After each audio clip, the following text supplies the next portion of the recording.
The committee will come to order.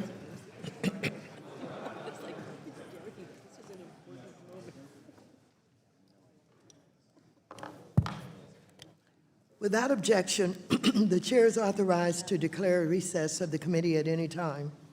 Today's hearing is entitled, "Who is Standing Up for Consumers?" A semi-annual review of the Consumer Financial Protection Bureau. I now recognize myself for 4 minutes to give an opening statement. Good morning, everyone. Today we're here to receive the semi-annual report of the Consumer Financial Protection Bureau and hear testimony from its director, Kathy Kraninger. Director Kraninger, the record shows you are undermining protections for consumers and letting bad actors off the hook. I'm deeply concerned by your anti-consumer actions. You have helped payday lenders by moving to delay and weaken the Consumer Bureau's payday, small dollar, and car title rule, which would have put a stop to abusive payday loans. You have helped predatory debt collectors by issuing a weak debt collection rule, giving a green light for debt collectors to intimidate consumers by sending unlimited emails and text messages and calling them 7 times a week per debt to collect debts. You have issued a proposal and final rule to weaken reporting requirements under the Home Mortgage Disclosure Act, making it more difficult for communities across the country to detect predatory and discriminatory lending.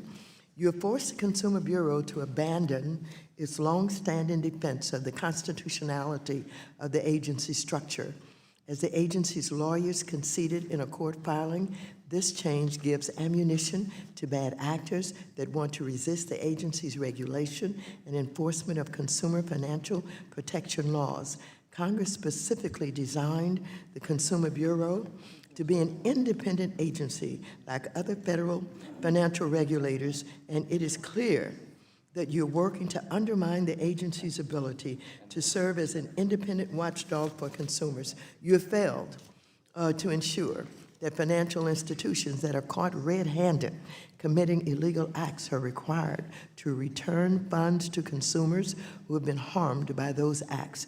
After 3 of the first 5 settlement agreements that you authorized as director of the Consumer Bureau failed to provide any consumer restitution, I initiated a committee investigation to scrutinize your actions. One of the settlements that the committee examined was with a payday lender called Innova, which illegally took $2.6 million from consumers' bank accounts without their permission or knowledge. You authorized the Consumer Bureau to enter a settlement agreement that did not require Innova to return 1 dime, any of the money it took from its customers. The committee's investigation has revealed that Eric Blankenstein, a Trump administration political appointee, most well known for his history of writing racist blog posts, rejected the judgment of career enforcement attorneys and nonpartisan senior management officials who recommended requiring Innova to refund consumers as part of the settlement. Instead, Blankenstein overruled those recommendations, and as a result of his actions and your subsequent decision to authorize a settlement without redress, consumers who were cheated were left with nothing.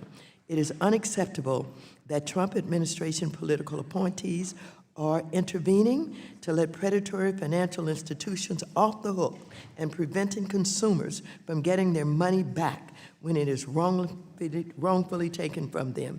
Today, this committee continues its oversight of the Trump administration's actions at the Consumer Bureau, and we will continue to stand up for consumers who deserve better from this agency. I now recognize the ranking member of the committee, the gentleman from North Carolina, Mr. McHenry, for 4 minutes for an opening statement. Well, thank you, Madam Chair, and I want to thank Director Kraninger for being here today. And I want to begin by thanking you for defending consumers and working on behalf of consumers. I appreciate your commitment to process, to fairness, and to the rule of law. And I want to thank you for your recent letter to the Department of Justice and to the Speaker of the House about the for-cause removal provision that governs the director position. We all have taken an oath to uphold the Constitution. This includes ensuring the Bureau's organizational structure, which was created by the Democrats, and is making sure that that is constitutional as well. As I said this past March, I sense a case of buyer's remorse by my friends on the other side of the aisle when it comes to the CFPB. Under former Director Cordray's regime, the limitless authority bestowed upon the CFPB director was never an issue for my Democrat friends. However, now that Republicans are in charge of this administration, and we have a newly appointed and confirmed director, and that new director is making necessary and appropriate changes to the way the Bureau functions, my colleagues are on the other side of the aisle are quite unhappy with the product of their creation. Instead of upholding the Bureau as a wholly independent agency free of political influence, the Democrats are passing bills to actually curtail your authorities, dictate the names of Bureau offices, and decree how employees should refer to the CFPB in public. You're criticized for helping consumers by delivering clear rules of the road to financial companies. You're reprimanded for modernizing the rules that haven't been touched in decades and do not account for technological innovations that have changed the way consumers and financial institutions interact. There is no doubt that the CFPB needs reform. Guardrails should be put in place. Oversight and accountability must be more robust. And structural changes that put consumers above politics are needed. Before I yield back, I want to recognize the Bureau's efforts to enhance financial innovation. However, how consumers interact with financial firms is changing rapidly. We cannot bury our heads in the ground and pretend that innovation isn't occurring. We can't stand in the way of innovation and try to kill it before it grows. We need to closely examine how financial technology can increase access to credit and put consumers on the path to financial independence while ensuring those consumers remain protected. Director Kraninger, I encourage you to continue with your plans and do what you need to do to ensure that the Bureau's goals are fully embraced and implemented by your examiners in the field. I hope my colleagues will bear in mind that you, like so many of us in the room today, are a public servant and are committed to consumer protections. And I hope my colleagues will treat you with that same type of fairness that they've sought for others that have been sitting in your same position. I look forward to your testimony. And Madam Chair, before I yield back, as a point of personal privilege, I'd like to recognize the newest member of our committee, Mr. William Timmons of South Carolina. We welcome you. Mr. Timmons has an extensive business background and has served in the state Senate before getting elected to Congress last year. We welcome you to the committee, look forward to a productive engagement as a legislator and your leadership on important issues for South Carolinians. And with that, Madam Chair, I yield back. Thank you very much and welcome, Mr. Timmons. I now recognize the chair of the Subcommittee on Consumer Protection and Financial Institutions, Mr. Meeks, for 1 minute. Thank you, Chairman Waters, for calling this vital hearing. Unfortunately, I think this hearing is so important because the CFPB is failing to accomplish what it was created to do. It has forgotten it is the Consumer Financial Protection Bureau and not the Business or anyone other's protection bureau. Instead of protecting desperate borrowers from ruinous payday loans, the CFPB is delaying crucial regulations. Rather than protecting consumers from over-aggressive debt collectors, the CFPB has proposed a rule that would harm everyday consumers. In lieu of ramping up enforcement against bad actors, the CFPB has drastically cut the number of actions taken and fines mandated. In contrast to the FHFA, which is defending its constitutionality, Director Kraninger has forfeited on that matter. The director, and when you look at the people that's there, I ask who in the background is standing in the gap, who has the experience, who has protected consumers before and are working on this issue to do what the Consumer Financial Protection Bureau was created to do. I yield back. I now recognize the ranking member on the subcommittee, Mr. Lukemeyer, for 1 minute. Thank you, Madam Chair. And Director Kraninger, we're happy to welcome you to our committee for the second time. The position of CFPB Director comes with unparalleled authority. As a single director accountable to no one, the power the director possesses is nearly limitless. Under the previous administration, Director Cordray completely ignored our system of checks and balances and used the power of the position to sidestep the Constitution. Instead of responsible regulation, he chose to regulate through enforcement of guidance and carry out politically driven attacks. This administration, which I have been pushing to stop this usurpation of congressional authority, has recently issued an executive order putting a stop to this practice across the entire administration.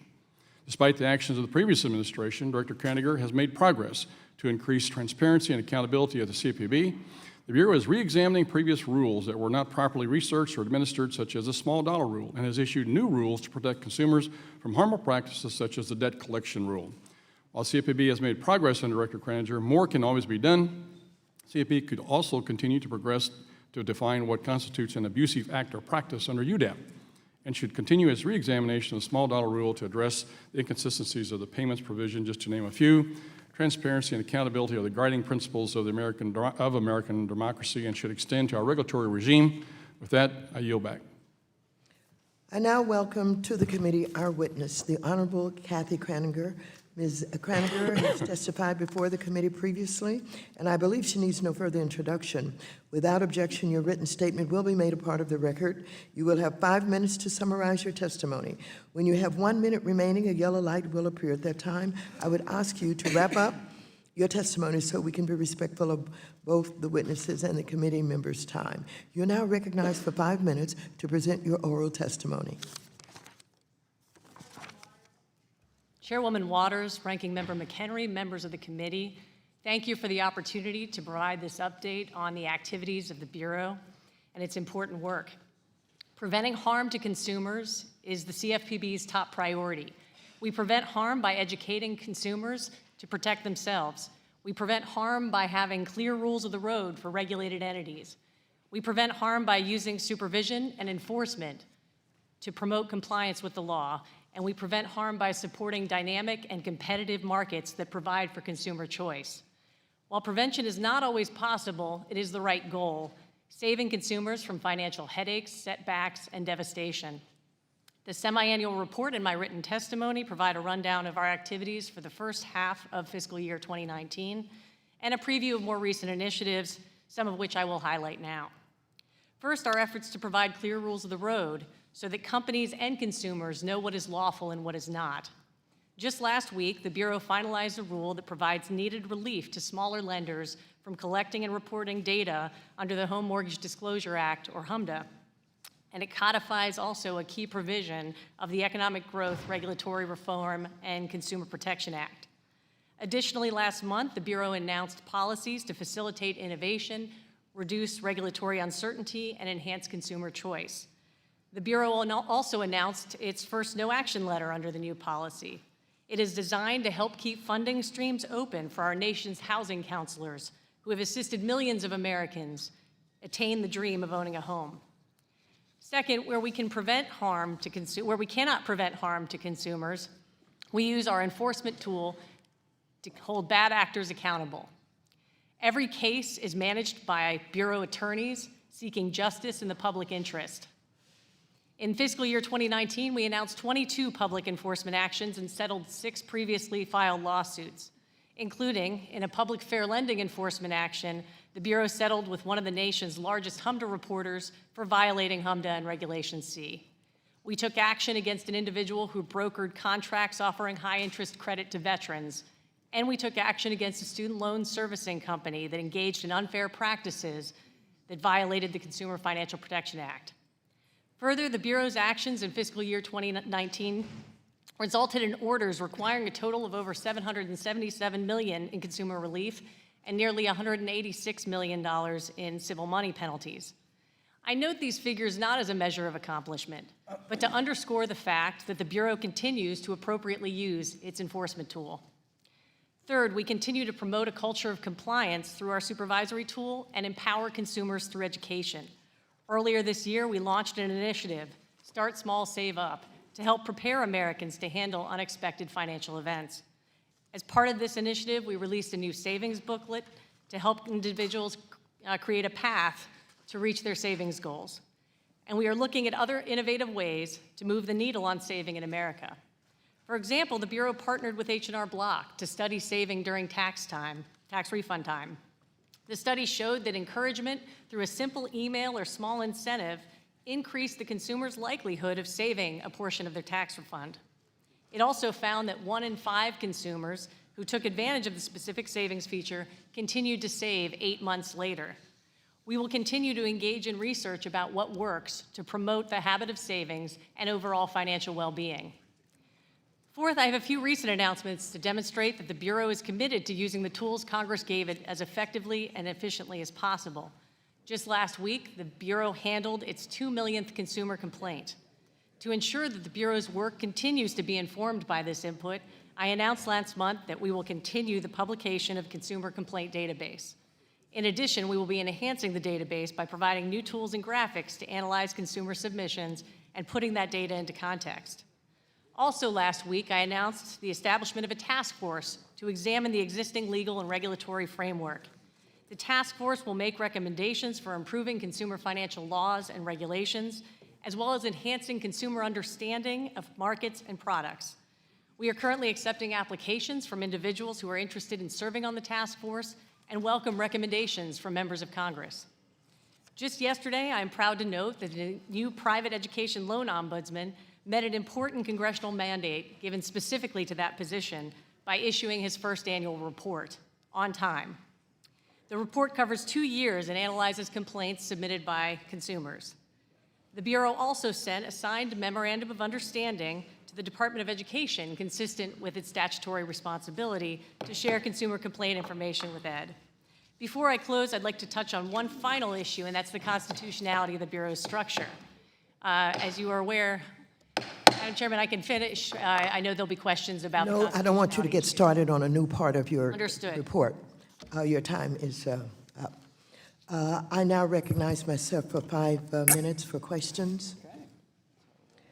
When settling with a company found to have violated federal consumer protection law, the Consumer Bureau has typically required the company to compensate victimized consumers. Astonishingly, Director Kraninger, 3 of the first 5 settlement agreements that you authorized during your tenure as director failed to provide any consumer restitution. Alarmed by this failure, this committee started an investigation and examined the 3 settlements in an effort to understand your rationale for denying consumers compensation in these cases.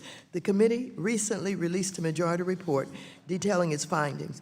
One of the settlements examined by the committee involved Innova, a payday lender whom the Bureau found illegally took $2.6 million from consumers' bank accounts without authorization. The settlement did not require Innova to return any of the money it illegally took from consumers. The committee's majority staff report revealed that your political appointee overruled the recommendations of career enforcement attorneys and nonpartisan senior management officials to require Innova to provide consumer redress.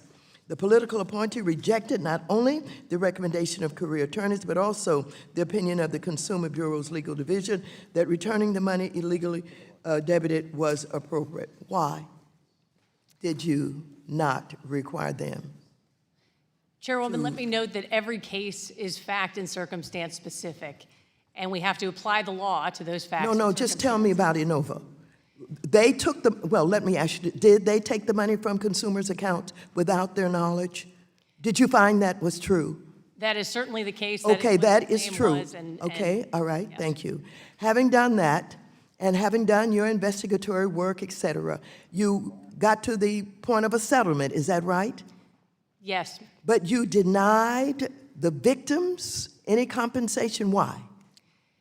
It is a negotiated settlement. It was the Bureau's estimation, my estimation, and the recommendation of the staff that we engage in this settlement discussion with Innova, and that was going to bring Okay, justice may I and the best interrupt resolution you of for a this moment and particular tell you case. that your career staff advised you that you should compensate the victims, and it was overruled by your political staff. Is that right? Is that true? Did your No, I would career not staff characterize advise it that you? way. Did your career staff advise you that they should be compensated? Every case is. No, just this case. Did they advise you? I expect a robust Did they deliberative advise you? process Ms. that Croninger, brings Ms. everyone's Croninger, input into did this your career process. staff advise you And it is that ultimately my these decision. victims should be compensated? Did they advise you that these victims should? Chairwoman. Yes. Did your career staff advise you that they should be compensated? The decision on the settlement was mine, and as we move forward Okay, with so this let case, me we were let me looking for conclude the that best you outcome that we could refused get to in the answer the interest of question, justice. and you've decided just to answer it by saying that it was your decision, which means that you overruled your career staff and you took the advice of your political advisors. Is that right? I took into account the full advice of the deliberative process as I have in every other case. As I and understand look it, forward to Enova talking about offered further. 1.6 million for the consumers. So they basically said, yeah, we did it. We were wrong. We should have compensated, but I guess we can offer them 1.6 million, and you said no. Is that correct? Why did you say no? Chairwoman, again, there is a lot of back and forth. No, no, I don't in want to know about the settlement. back and forth. I just want to know, first of all, did Enova offer 1.6 million to the consumers? Is that correct? Chairwoman, it was a negotiated settlement. You're Did they talking about offer documents- 1.6 million to the consumers who had been harmed, and you turned it down? Just tell me, did they offer 1.6 million? Chairwoman, you're probably referring to documents that I don't have in front of me. Well, So yes, you again, do. Listen, I beg to disagree with you. And don't try and come to this committee and not answer the questions and filibuster and pretend not to remember. This was a big case. They offered 1.6 million, and you turned it down. You turned down the advice of your career employees. You took the advice of your political appointees, and you knew exactly what was going on. You were aware of the committee's interest in these matters. We requested information about these settlements in February. And so, what I guess I'd like to just end my questions with a statement by saying, for whatever reasons you have made these kinds of decisions, they're not in the best interest of consumers. And I'm very, very concerned about that. And I yield back my time to the gentleman from North Carolina. The gentleman is recognized, Mr. McHenry. Director Kraninger, at your agency, how many people are confirmed by the Senate? Under the Dodd-Frank Act, how many people at Consumer Financial Protection Bureau are confirmed by the Senate? Just one. Who? That would be me, sir, the director. Who makes the decisions for your bureau on settlements? The director does make that decision ultimately. Is the ultimate decision maker? Yes. Does your staff always agree with one another? Definitely not. And I think we all can agree that we have the same issue here on Capitol Hill, and if two or more are gathered on Capitol Hill, there will be a disagreement. So I don't know your staff that was part of this decision-making process, but are you accountable for the decision made for these settlements? Yes, Congressman. Okay, thank you. And so I'm going to start by asking about the constitutionality question for your bureau. I know this was the final phrase of your opening statement, but if you want to take a moment to answer this question, because many of us are interested in your view of the constitutionality of what we view as an unaccountable directorship at the CFPB. Thank you, Congressman. It is definitely a weighty decision. It was an important one that I was aware of from the time of my nomination. Every case that has been, many cases, I should say, every would be an exaggeration, but many cases that are brought by the Bureau, this claim is raised in response. The constitutional question has delayed many enforcement actions. It has delayed regulatory actions and has been something that I believe fundamentally the Supreme Court and Congress need to decide and settle once and for all so that the Bureau can move forward and actually engage in its mission proactively. And from that standpoint, I was looking at this question as well to think about that. I took a very strong position that I agreed with the Department of Justice in the response to Salem Law's petition to the Supreme Court for cert. And I look forward to the Supreme Court's response as to whether they will take this important case up to settle it. Okay, thank you. And thank you for holding your position as being not just under the rule of law, but under the Constitution of the United States and those constraints. Let's move on to LIBOR and FinTech for a moment, because there's significant movement, as you know, the phase out of LIBOR as a bank reference rate in 2021. And the underlying reference rate has about 200 trillion in financial transactions worldwide. This transaction is going to be particularly difficult for legacy consumer contracts, and there's a transition from LIBOR to SOFR. And so what steps is the Bureau taking to ensure that consumers are not adversely impacted by this transition? Thank you for this question, too. It's an important one. We've had an interagency public-private partnership ongoing to talk about this transition. The Bureau specifically has been engaged in that and has a key role in education of the public. We also have a handbook on what are generally affected here with the adjustable rate mortgages, which is a big part of the market that relies on LIBOR. And so that handbook has been updated by the Bureau and will be issued soon. We also have some information that we're giving out to the public to start making them aware of this transition, but obviously a big partnership with industry and with other public sector entities. Thank you. Thanks for the update on that. I also want to talk about FinTech, as I mentioned. You're finalizing what is called sort of a sandbox policy, which is another way of saying testing, right?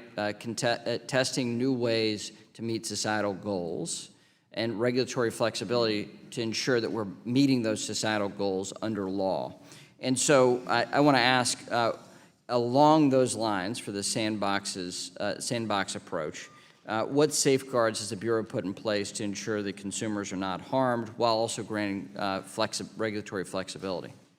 So the applicants under our innovation policies need to come forward articulating the risks to consumers that they see, as well as the benefits to consumers of the products that they're proposing under the sandbox, for example. And that is the heart of the decision that will be made, that will be a back and forth conversation with the entity and to understand the product better and to understand where their questions about regulatory requirements come to play. But certainly the benefits to consumers are what the Bureau is going to be weighing in that process. Well, thank you, and thank you for taking this approach and building on the former director's initiation of innovation being a part of the Bureau's actions and activities. So, with that, Madam Chair, I yield back. Thank you. The gentlewoman from New York, Mrs. Maloney, is also the chair of the Subcommittee on Investor Protection, Entrepreneurship, and Capital Markets, is recognized for 5 minutes. I thank you for yielding, Director Kraninger. The last time you were here, we talked about abusive overdraft fees, and you said you would consider putting it on the agenda for comment. And I know that in May, you did put a request for comment out on the overdraft fees, although you were requesting comments on ways to make it less burdensome for banks, which was not what I had in mind. But I want to revisit this because I feel very strongly about it. In fact, I have legislation before the committee on this, and I want to start with some very basic practices that I feel are deceptive, unfair, and abusive. So let me ask you, do you think it's right for banks to reorder, without their customers' knowledge, their transactions so that the largest transaction is processed first for the sole purpose of maximizing the number of overdraft fees that the bank can charge the customer? Do you think that practice is fair? For that Yes sole or no? purpose, absolutely not. Oh, okay. Well, I don't think it's fair either. So you're the nation's top consumer financial regulator, so what are you planning to do about it? Congresswoman, I would like to take just a second to talk about that overdraft request for information, because it's around our requirement under the Regulatory Flexibility Act to assess that rule. It is an opportunity to look at any comments that come in about the overdraft rule and to assess those. So that's what we intend to do, consistent with the conversation that you and I had. Well, I would like to get a personal commitment from you that you'll consider rules cracking down on abusive, unfair, deceptive practices in overdraft. Many times the customer knows nothing about it and they're slammed with it, caught in a never-ending cycle of debt. Will you make that commitment? I certainly pledge to you that we'll look at all of our tools, whether it's education or enforcement in the case of unfair, deceptive, abusive practices. Those are on the table. Okay, thank you. Well, Director, in September 2019, you indicated in a filing with the Supreme Court that you now agreed with the position of the Trump administration that the Consumers Bureau's independent structure, which limits the president's authority to remove a director solely for cause, was unconstitutional. Yet just a month before, the CFPB, consistent with its longstanding position, filed a brief in another case arguing that the Bureau's structure was constitutional. And the Bureau's general counsel assigned both filings, the one stating that the Bureau was constitutional, and then the later filing asserting the exact opposite. So my question to you is, did you direct the general counsel or other CFPB career attorneys to change positions they previously argued to various courts regarding whether or not the structure of the Bureau is constitutional? Yes, I did direct the change as we looked carefully at the cert petition to the Supreme Court in Selah Law and discussed the issue with the Department of Justice and certainly had an internal discussion about it. I took the position that the director's removal provision in the Dodd-Frank Act was something that needed review by the Supreme Court to settle this question, and that in my view it was unconstitutional. Well, I would just I find this very troubling. Congress deliberately created the CFPB as an independent regulator, and for you to second-guess Congress' judgment on this constitutionality of the CFPB and to argue against the CFPB structure in court is disrespectful of Congress. So I hope that you will reconsider. And I'd like to revisit some of the comments from the chair lady. And I want to echo Chairwoman Waters and emphasize that if the Consumer Bureau can't get relief for consumers who have been harmed, and you admit they've been harmed, then what are you doing? If you're not following direction from your staff to help consumers that are harmed, then you are absolutely worthless. So I yield back. The gentlewoman from Missouri, Ms. Wagner, is recognized for 5 minutes. Thank you, Madam Chairwoman. Director Kraninger, thank you for your testimony and your leadership. You are standing up for consumers at the CFPB, and under your leadership, the CFPB is making great strides to increase transparency and accountability, enforce the rule of law, and end regulation by arbitrary enforcement. For far too long, the CFPB had lacked any meaningful oversight or accountability that other federal financial agencies have, and my colleagues and I are encouraged by your efforts to question the constitutionality of your position and the structure of the CFPB in a recent letter to the Justice Department. And I'd like to ask that that be entered into the record. Without objection, such is the order. Director Kraninger, the Bureau is run by a single director who cannot be removed at will by the President. How does this structure benefit American consumers in Missouri's 2nd Congressional District? Congresswoman, I appreciate where you're coming from on this question, and I took the position certainly that the Supreme Court needs to review this, and that in my view, that it is unconstitutional in terms of the removal provision specifically, and the remedy was laid out in the Justice Department's filing.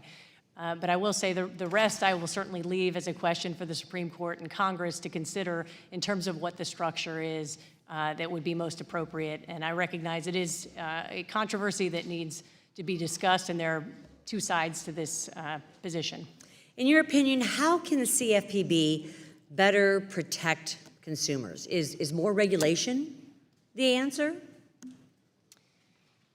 It is really the most effective use of all of our tools, and I take your point. I do believe that we really need to look closely at our regulatory actions to ensure that the benefits do outweigh the costs, because the costs are not just costs imposed on regulated entities. Those costs do actually make their way to consumers, both in access to credit as well as the cost of the credit that they are seeking. And so that is something that we absolutely have to take into account in our actions. And no, costs without benefit do not help consumers. So cost-benefit analyses are a good thing for the CFPB and for other regulatory agencies to undertake, correct? Absolutely. That protects the consumer. How do transparency and accountability at the Bureau benefit consumers as well as businesses? I fundamentally believe that the government owes the people a clear articulation of what the rules are, the debate and discussion that needs to be out in the open, frankly, about what different positions are, and it's something that I have taken to heart. I have tried to make sure that we are engaged in that very robust discussion and transparency, including in issuing requests for information, having our symposia series where we're bringing in experts to debate things and webcasting that, and issuing advance notice of proposed rulemaking, again, to continue to have a dialogue ongoing as the Bureau shapes its proposals before issuing regulations. And I commend you for those very public and transparent actions that you're taking. The steps under your tenure to greatly improve transparency and accountability are absolutely commendable. What else can be done within the Bureau's existing authorities? Is congressional action needed to strengthen that transparency? With respect to congressional action and transparency, certainly if I find any particular matters, I will ask. I do believe in terms of protecting consumers, there is one request that I have sought from Congress, and that is specific authority to be able to supervise for Military Lending Act compliance. But beyond that, that is the only legislative ask at this time. Is congressional action necessary to ensure the CFPB is accountable? What is the CFPB doing in absence of action to ensure it remains accountable for its actions? Congressman, we're continuing to carry out, to the best of our ability, the mission that we have been given by Congress. I have nearly 1,500 employees who carry that work out every day, and I'm very proud to represent and who believe in the Constitution and in following it. Absolutely. My time has expired. I yield back. Thank you. The gentlewoman from New York, Ms. Velasquez, is recognized for 5 minutes. Thank you, Madam Chair. Director Croninger, as you know, I have had several concerns about the changes the CFPB is making to the Home Mortgage Disclosure Act.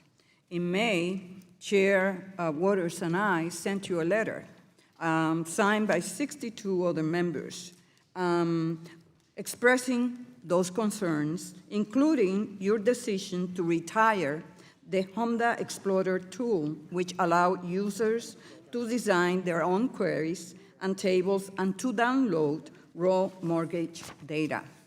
In your response, you said that in order to prepare for the retirement of the old site, the Bureau conducted a number of interviews with community groups and HMDA stakeholders last summer to develop a new set of requirements based on the needs of data users.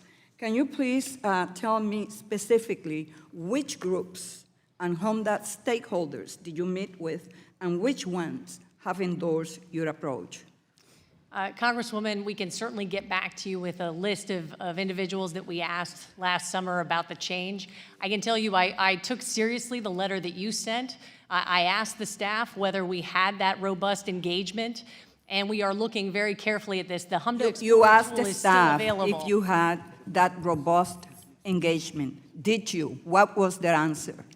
They said yes. Oh, yes? They did believe that Okay. they had So that robust then, engagement. can you explain why the leading HMDA advocate, the National Community Reinvestment Coalition in the country, slammed your approach?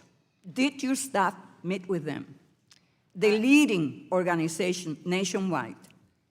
Congresswoman, I do believe that NCRC was part of that discussion. I have met with them several times since, and I can promise you that this is something that we're going to continue to look at so that we make sure that the tool going forward is providing the users of the data sets So the my question capabilities they is, need.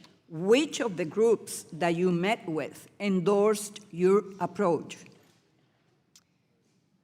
Congresswoman, there were a number of conversations with them. They understood, I guess one thing I haven't said yet is But that do the you IT understand what I'm trying to say to I you? do, I The do. national leading advocate group, the coalition, slammed your approach. So, And I can tell you that the information technology tool itself is not supportable, and that's part of this problem. But we absolutely are committed to providing the right tool going forward and have engaged them in the conversations around what capabilities they would like to see, and we'll continue to do so. and but you adopted the change. You just got rid of this tool that is so important to determine whether or not there is discrimination in lending. You are denying access to raw data for researchers, for university researchers that have done extremely great research in demonstrating whether or not discrimination in lending still exists. I can tell you, Congresswoman, that the tool that we've been talking about is just the IT mechanism to get to the old HMDA data. The new data is all available, and frankly, in larger data The raw sets data than is they were available? before. Absolutely, yes. So anyone can download the raw Yes. data? Yes, that remains absolutely the case. Well, The that is controversy, not. The discussion seems to be around a couple of different analytic tools, slices that some of the advocates were using that they would like to see continued, and that's something that we're talking to them about. But I promise you the data is available frankly in a broader and more usable format than it ever was before. The so-called LARS data, the loan level data, is now available in standard format, whereas entities used to have to go to every single financial institution individually and get that data in slightly different formats. So there are constant improvements in this area, and I'm committed to continuing them. So how do you reconcile the fact that the national leading group, HMDA group, is opposed to the changes that you made? I think we are working to continue to understand what their concerns are, but I can tell And you so again, the let me- Explorer tool is still available, and the data that they have So can available you- to them is more Can extensive you than answer ever to me this before. question? S2155, did it require for you to make changes Yes, it to did. HMDA Explorer tool? No. No, it did not. No, it did not. I yield back. Madam Chair, I have a you. point of order. The gentlelady is recognized. Madam Chairwoman, I hope that you'll remind my colleagues that we should observe the decorum rules outlined in House Rule 17. And just to be clear, Director Kraninger, as sadly stated by one of my previous colleagues on the other side of the aisle, we do not believe that you are Excuse me. absolutely worthless. The gentlelady from Missouri must direct her questions, comments to the chair. Chair, You're not- Madam Chair, I have directed it to you. You're and not I hope that you authorized will- to direct a question to the witness. I am directing it to you, Madam Chair. I hope that you will remind our colleagues that we should observe the decorum rules outlined in House Rule 17. The Director chair- Kraninger the should chair not be has- referred to as absolutely worthless. So I would ask you to please The remind our chair colleagues. has recognized the gentlelady. The chair is in charge, and the chair will decide exactly how this committee will be run. Thank you for your comments. We shall move on. The gentleman from Oklahoma, Mr. Lucas, Rule is recognized 17. for 5 minutes. Thank Mr. you, Madam Lucas is Chair. recognized for 5 minutes. Thank you, Madam Chair. And Director, I have a couple of questions, but before I launch into those, would you like to finish your opening statement? Oh, thank you, sir. I think we did with Congressman McHenry, but I'm happy to do that if you've given me the moment to do so. As you're aware, I joined the government's recent brief urging the Supreme Court to hear the case, CFPB v. Saylor Law. This matter is in litigation, so I'm not going to discuss it at length, but I do want to highlight some key points. From the Bureau's earliest days, the constitutionality of the director's removal provision has been raised to challenge legal actions taken by the Bureau in pursuit of our mission. Litigation over this question continues to cause significant delays to some of our enforcement and regulatory actions. I believe this dynamic will not change until the constitutional question is resolved, either by Congress or by the Supreme Court. My position on this question will not stop the Bureau from fulfilling our statutory responsibilities. We will continue to defend the actions the Bureau takes now and has taken in the past. Thank you, sir. Now, Director, many members of this committee have concerns about the small dollar rule, and during your last visit before this committee, we discussed the payments provision of the small dollar rule. I'd like to continue that dialogue by asking you if there are currently any plans to modify this section of the small dollar rule.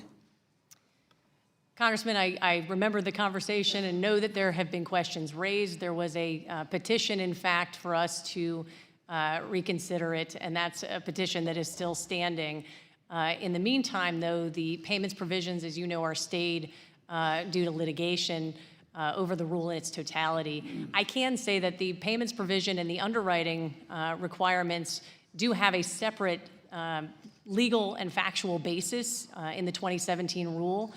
And the reconsideration rule that the Bureau issued last spring was directed specifically at the factual and legal underpinnings of the underwriting provisions. Coming at a slightly different question, next I'd like to ask about the Bureau's tribal consultation process. This policy provides general guidance on how CFPB should consult with tribal governments during the rulemaking process. And I note for the record that I represent all or part of 16 different tribes, so I'm very sensitive about how all federal agencies interact with the tribes. Could you elaborate on how the Bureau is working to adhere to and improve the tribal consultation process?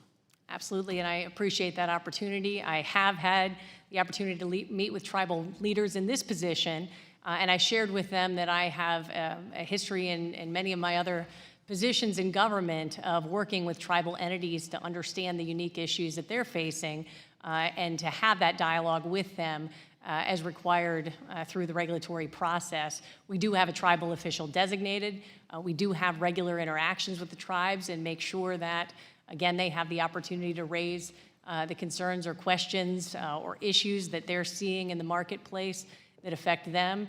And we very much appreciate that engagement and take that into account, both in the formal process as well as informally seeking their views.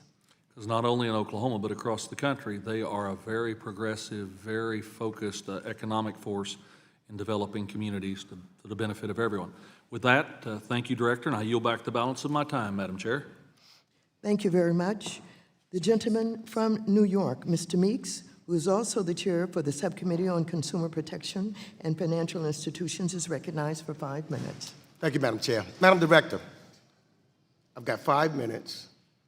So I'm going to ask you first a couple of questions that's simply a yes or no answer. That's all it is. Simple questions.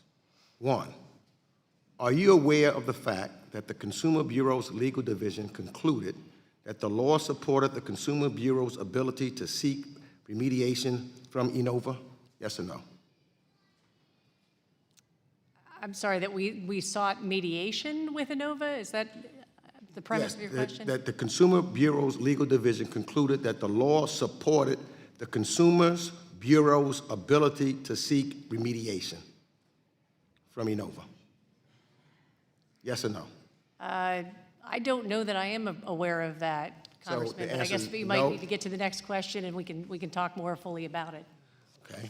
The next question is, did you go against your own legal division to deny consumers relief in the Enova case? Yes or no? It was part of the process. and Yes we or looked- no?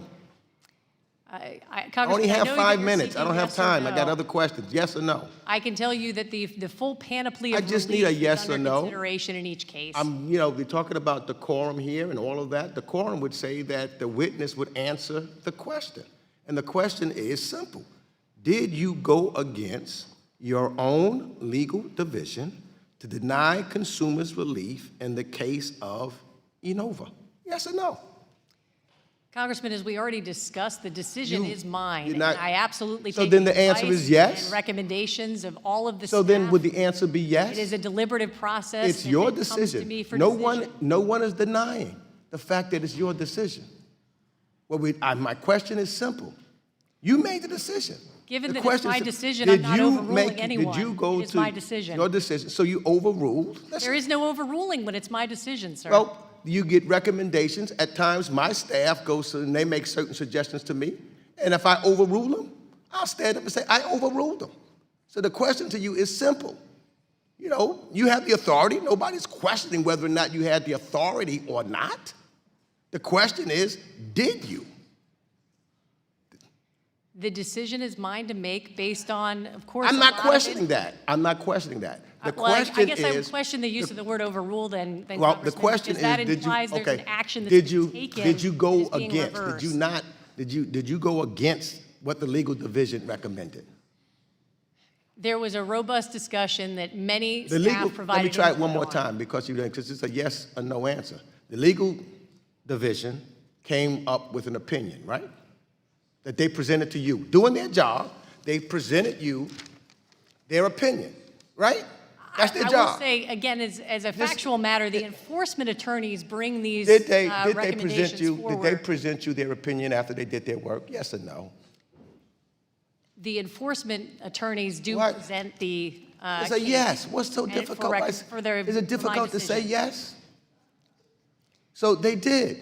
The You question about looked the at legal it division is and the you part that's decided confusing, sir. that you didn't want to do it because you had the authority to, and others that you listened to, you had the authority, and you said, well, I'm not going to do that. I'm going to do it a different way. You're the boss. You're the director. You're there. That's what you did. So just say yes, because that's what you did. There's nothing. So, because then the next question would be, when you do that, okay, what now you couldn't chance, this is not a yes or no, give you a chance. I'm trying to be fair here, but you won't answer yes or no. So what factors do you consider when deciding consumers deserve compensation when the Consumer Bureau concludes that they have been cheated? Now you tell me, what factors do you consider? Absolutely. So there are a I variety. wasted all this time to get them, just wanted. So now, Thank you, Congressman. The variety of factors are weighed as we're seeking justice and resolution in every particular case, including certainly the consumer harm that's been done, our ability to quantify that, our ability to identify the consumers who have been harmed. The concept of disgorgement also comes into play. When you take the case of Enova, as has been discussed here, the funds that were taken in an unauthorized manner were actually funds that were owed by the consumers, and that's something that the consumers did not let me just dispute. conclude with this. I have 10 So there are a seconds. number of factors I that have do get 8 weighed in the seconds. process. Let me just conclude this. Enova offered 1.6 million of consumers, and you did not accept it. So that seems clear. And the fact that going into this transparency and accountability, I'm out of time. I yield back. The gentleman from Florida, Mr. Posey, is recognized for 5 minutes. Director Kraninger, I regret this committee began with a lot of partisan sniping directed at you by the majority here, and I regret even more the denigration of you personally by members of this committee. I think if I ever called a witness before this committee totally worthless, I would probably be asked to step aside from this committee. I think that's a new level of Lowe's behavior in this committee, and I regret the chair does not enforce the rule of decorum in any way whatsoever. Your predecessor, of which they seem to be speaking so gleefully about today, appeared before this committee several times. You should know the words yes or no were not in his vocabulary. And I think he set a new level of bureaucratic petulance, arrogance, and defiance. I asked him one question, and he didn't have the answer at hand with him, so he said he'd get back with me. Over 190 days later, I still didn't have it. If he ever found anyone under the reign of your committee that tardy, they would be automatically assumed to be terribly in default in any number of ways, and I can't imagine the penalties that there would be. But there really does seem to be a double standard here, and because the Chair cut you off in your opening statement, and a number of members have asked you questions and not given you a chance to answer them, I'd like to yield such time to you as you might like to respond to some of the things. Please don't ask them, the men, if they still beat their wives. That's the kind of questions they've been asking you, and it really shouldn't be asked in this committee. But anything else you'd like to say, I'd be happy to yield you the time. Thank you, Congressman. I agree with you that there are not very many yes or no questions asked in a forum such as this that actually have a yes or no answer. So the opportunity to elaborate a little bit, to provide the context that gives a better answer, a more fulsome answer, a transparent answer, to explain what are complex decisions, I truly appreciate. And I do think, again, that the very nature of the decision in some of these cases, reasonable people can disagree. Reasonable people at the agency disagreed. Ultimately, it's my decision sitting in this seat as I have a case presented to me, what the facts and circumstances are. So and many of you have participated in negotiated settlements or lawsuits and litigation. We have to think about the resources that are going to be applied if we can't reach a negotiated settlement and end up going to court. Those are attorneys that are now spending their time trying to resolve that particular case, carry that forward for years potentially. And in the meantime, we also have to think about what we can do to just move through that expeditiously to get justice, because that's what we're looking at in each case. So thinking about the mix of restitution, of penalties. We have a case, the committee is focused on two particular cases in the report that they issued that I haven't had the chance to review yet, and look forward to seeing what their conclusions are. But we've actually settled 19 cases in the last fiscal year, many of which did, in fact, include restitution for consumers, some of which did not. And in fact, as we judged that the entity had no ability to pay, a civil penalty of $1 was levied so that we used the civil money penalty fund that Congress provided to us to provide restitution to consumers. That was the case in the case that I mentioned, the Corbett case that I mentioned in my opening statement.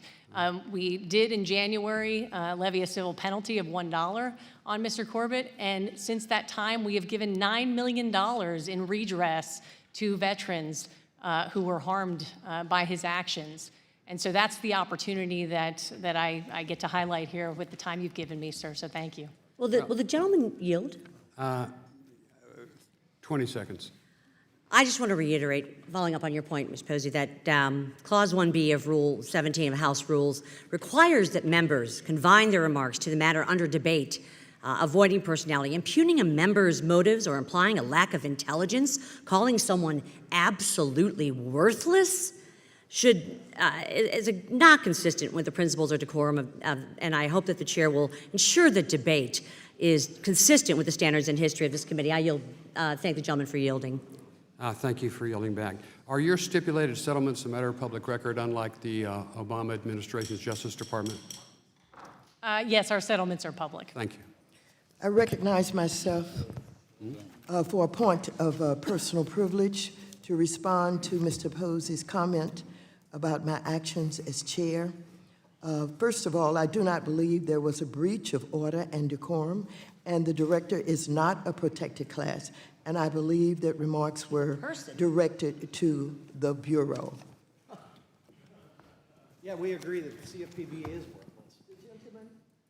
Gentleman from Missouri, Mr. Clay, who is also the chair for the Subcommittee on Housing, Community Development, and Insurance, is recognized for 5 minutes. Thank you, Madam Chair, and welcome back, Director Kraninger. Recent data released by the Federal Reserve Bank of New York revealed the racial disparities in student loan debt. Based on data from the country's 10 most segregated metropolitan areas, majority-minority neighborhoods have significantly higher student loan default rates. For example, in Milwaukee, the default rate in majority-minority neighborhoods is 4 times greater than the rate in majority-white neighborhoods. The Consumer Bureau's 2017 Fair Lending Report indicated that the Bureau prioritized student loan servicing, but its most recent Fair Lending Report for 2018, issued under your leadership, indicated that the Consumer Bureau did not identify student loan servicing as a priority. Director Kraninger, given the significant racial disparities in student loans and overall student loan debt, why is student loan servicing no longer a fair lending priority? Congressman, thank you for bringing this study to my attention. It's not something I've seen, and certainly be interested in going back to look at it. I'm also interested in understanding if they found any corollaries to that racial disparity, whether it was also based on income or graduation rates, because we know the default rates are very much tied certainly to graduation rates and other factors. And so if there's new information from that study, I look forward to looking at it. With respect to all of the different markets where fair lending laws apply, they continue to be areas where we are engaged in examination and enforcement actions. So, Well, will the Bureau address the racial disparities in student loans? certainly, compliance with the law in general is something we absolutely are enforcing, and looking at this study and other areas where we can learn from that. I look forward to that. Let me ask you about the Bureau's spring 2019 report. The Congress stated that the Bureau wants to ensure that the data collection and reporting requirements established in the 2015 HMDA rule, quote, appropriately balance the benefits and burdens associated with data collection and reporting, end of quote. I would like a simple answer, yes or no. Do you agree that robust HMDA data is essential to the Consumer Bureau's enforcement of fair lending laws? Congressman, I guess I want to make sure I understand how you're using the word robust, but if it's in a typical statistical mode of how robust data is used, then yes, it is a disclosure law. Congress required that HMDA data be made available and transparent, and that is something that we are committed to continuing to do and have done. And as you know, the data reveals patterns in lending practices. You know that, right? And so when you look at these disparities, do you have a plan on how to respond to it? So the data, sir, I would say is in and of itself certainly useful in that conversation, and we do analytics on the data. It's not dispositive. There are a lot of there's a lot of back and forth that happens with entities, even in examining for compliance with HMDA, to understand what the data actually tells us. But it is certainly useful. Okay, but then that'll take us to the next logical question then. How can you protect consumers from discriminatory lending practices if you reduce transparency in the amount of information mortgage lenders have to disclose? How is this proposed rollback a balanced approach? So there is a balancing test even in the original 2015 rulemaking, and as you know, both by congressional action and the Bureau's action, this is something that is an ongoing review and an ongoing rulemaking around, how we balance that burden, particularly on smaller entities, and how we ensure that there is transparency around the mortgage data that's provided. So that's something that we are looking very carefully at. But it's not the only activity that we're engaged in to promote fair lending and address discrimination in the marketplace. So I certainly am using both our education tool, our enforcement tool, looking at that data carefully and working with industry, many of whom want to also address these issues. Thank you. The gentleman from Missouri, Mr. Lukemeyer, is recognized for 5 minutes. Thank you, Madam Chair. Welcome, Director Kraniger. And obviously, my first question is going to be about Cecil. This is subject is extremely concerning to me and has my full attention. And I've discussed this with you before. To me, I think it's vitally important that the CFPB be engaged in this as well, because I think if this rule is implemented to the full effect that it could be, it would have a dramatic effect, I think, on the availability of affordable home loans for low and moderate income individuals, which I think should be of grave concern to you. So my question to you is that we've discussed this before from the standpoint, I believe there needs to be a study done. I think the Office of Financial Research is ready to do this study. If FSOC would request such a study, hopefully it would happen. You said on FSOC, would you be willing to make such a request of the FSOC committee? And Congressman, as you noted, we have talked about it. I appreciate where you're coming from on it. There do seem to be a lot of different opinions on this, but I can promise you I have talked to my colleagues about it and will continue to. And I have not had the chance yet to bring it up to the head of the Office of Financial Research, but I have talked to others in terms of the study that you're seeking. Well, you earlier in your testimony, you made a comment that it was important to have to study information to make effective rules, and so this to me just makes sense. So I would appreciate your continued support of that.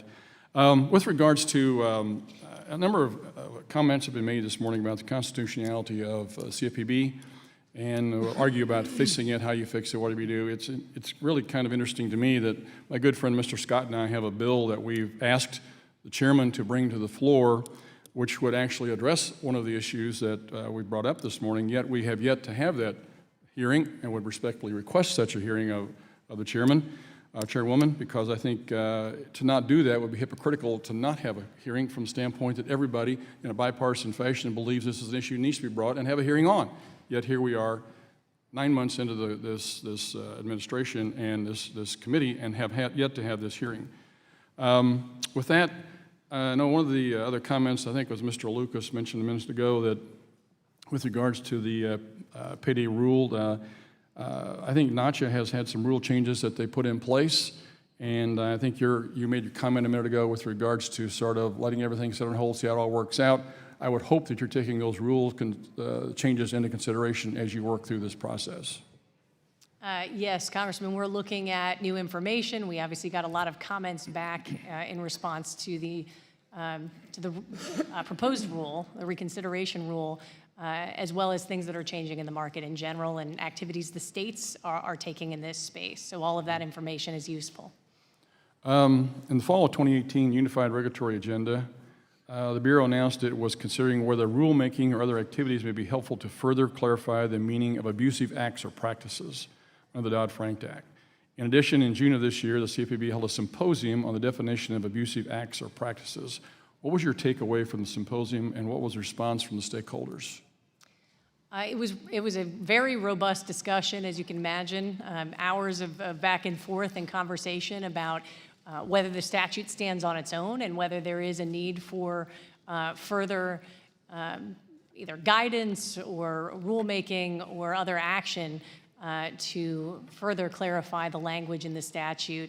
That is something that I am taking a look at now, and the staff is taking a look at now to take some follow-on action out of that symposium. So nothing at this particular moment to relay, but it is an active issue that we're looking at. Thank you. With regards to the debt collection rule, how will consumers that are affected by the collections industry benefit from the changes in the proposed debt collection rule? I'm sorry, how we're collectors? How will consumers that are affected by the collections industry benefit from the changes in the proposed debt collection rule? Thank you for the question, Congressman. The clarity that the rule provides is what we're really proposing. And there were 162 questions that we asked for comment on. It is an incredibly challenging area, actually, to provide a bright line rule test on. I know we'll be talking, I'm sure, about the frequency of contact and the mode of contact. Those were things that we thought we could actually provide some clarity on. But that is not the only thing that characterizes harassment under the FDCPA. And so the ability to set a bright line rule perhaps for what words are in the communication, that's again something that we thought was beyond our ability to put clarity into place. But the goal of the rule overall and the rulemaking effort and the assessment we're making of all of the comments is really around providing clarity so both consumers and collectors understand what the rules are. Thank you. I yield back. Thank you. The gentleman from Georgia, Mr. Scott, is recognized for 5 minutes. Thank you, Chair Lady. Director Graninger, we have a national crisis. And it seems to me that your agency is the centerpiece, should be the centerpiece, for our nation to really put forward meaningful action to solve. And that national crisis is this: financial education of the American people. Did you know, Director, that there are only 17 of the 50 states school systems that require a course for their students in financial education, personal finance, just the simple things? Is it any wonder that right now we got 58 million unbanked, underbanked folks? We have our young people without the knowledge of how to navigate our financial system. And as a result of that, predators are out there. They're just waiting to pounce. And so I want to start by letting you know that you cannot have consumer financial protection without consumer financial education. The predators are out there. That's why we got these problems. It's a tragedy that only 17 of our states require their kids to have a course in financial education out of 50. And so, you being the director of this agency, we should be at the forefront. And I want to start off by asking you, can you describe any financial protection, financial education programs that you are currently working with? Absolutely, Congressman, and I share your passion on this topic. It's an important one. We have tremendous capabilities inside the Bureau, and education is a key facet of the tools that Congress gave us. It's a pillar of my tenure and will continue to be. One of our premier programs is actually called Your Money, Your Goals. And it is something that we are continuing to build upon, working with financial educators across the country, putting it in library systems, getting that out. So that is a key program for us. I only have 2 minutes, and the chair lady brings that hammer right down. I'm working on a piece of legislation, Director, that would give the CFPB grant-making authority. If we don't put resources for this, to reach out, to work with these school systems, we should mandate for all 50 state school systems, teach our young people how to handle their money, how to make it in what is the world's best financial system, or we won't have the best financial system if we don't bring our young generation along. So we'll give you the grant-making authority to provide funding for flexible education program. The CFPB would be able to work with schools, with library systems, with nonprofits to provide targeted education, instruction on a range of critical topics that provides the most value for consumers. And I want to ask you, would you partner with us in this? We're bringing forth this powerful piece of legislation. This is the richest country in the world. What better place to put grant power and grant authority? You have the money, and if you need more for this worthy cause, to educate the American people, to keep our people out of the grips of these predatory lenders. They're going after our young people. They're going after them because they know technology in our financial system is moving so fast. So would you partner with us? Thank you, ma'am. You got the point, Director.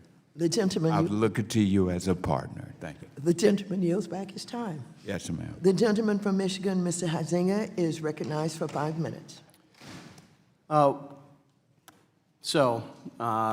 Director Kreninger, I'm going to rewind the tape here a little bit. I know that alienates a number of the younger staff. Tape is what we used to record things on, and it's time to do a little rewind. Please do not take the comments of one of my colleagues as the belief of this committee. That comment, by the way, was directed at you personally, not at the Bureau writ large, as the chair laughingly tried to characterize it. And I can tell you that having sat in this chair and in this committee with, back then, not even Director Warren, but as she was creating this entity, and then with Director Cordray, if those comments were ever directed at them personally like that, there'd be rioting out in those halls right now. And that is just, you frankly deserve an apology, and I hope my colleague from New York does do that and does the right thing. I also want to rewind a little tape. I'm pretty sure that Director Cordray's middle name was Stonewall. This was probably one of the least transparent hearings that we would ever have when he would come in. And it lends itself to a number of the other concerns that many of us had with the actions of the CFPB. There's two things. There's the structural question, how it is constituted and put together, and then also what were its actions. And I had direct involvement with one of those when the CFPB, without announcement, went after a small land title company in my district called Lighthouse.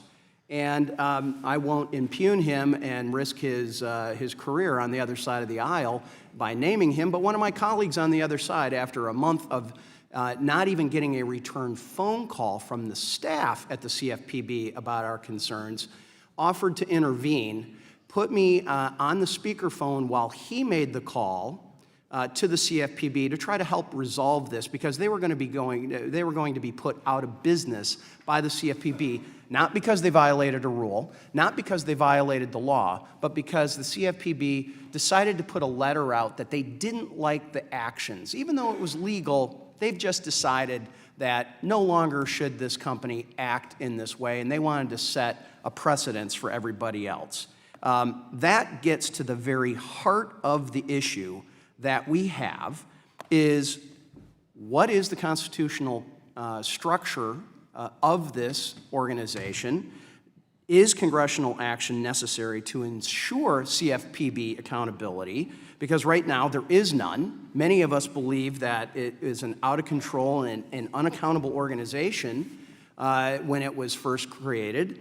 And I believe that you had to come in and do some serious repair of relationships between both the regulator and the regulated, with consumers and their interaction with those that you regulate. So I want to give you an opportunity to maybe lay out what you think are those congressional steps that could be put in place to hold the CFPB properly accountable. And I will, by the way, point out many of us on this side of the aisle pointed out to our colleagues on the other side that at some point that worm was going to turn.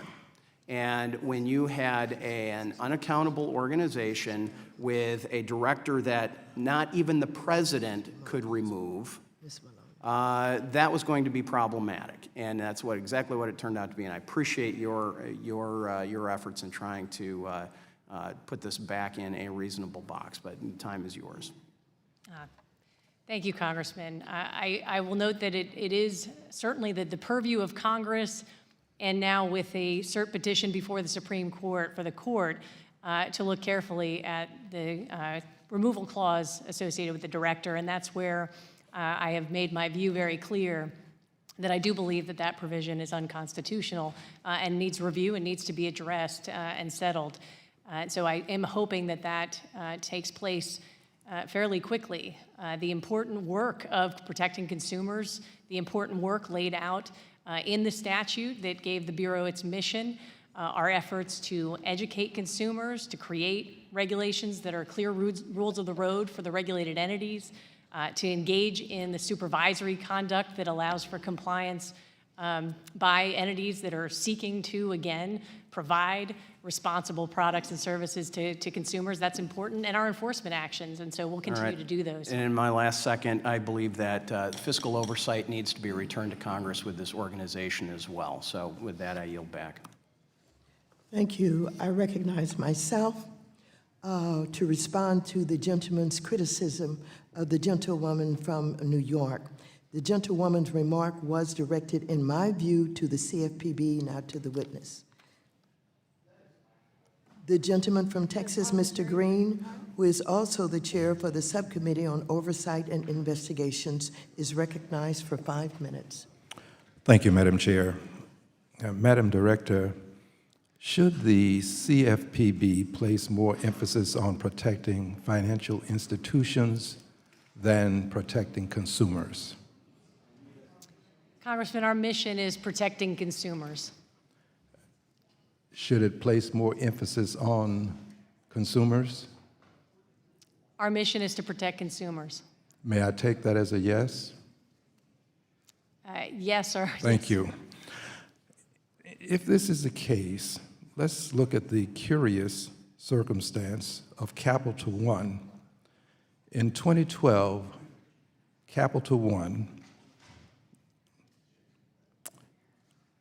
added payment protection to the accounts of their consumers without consent. Sterling Jewelers in 2019 did a similar thing.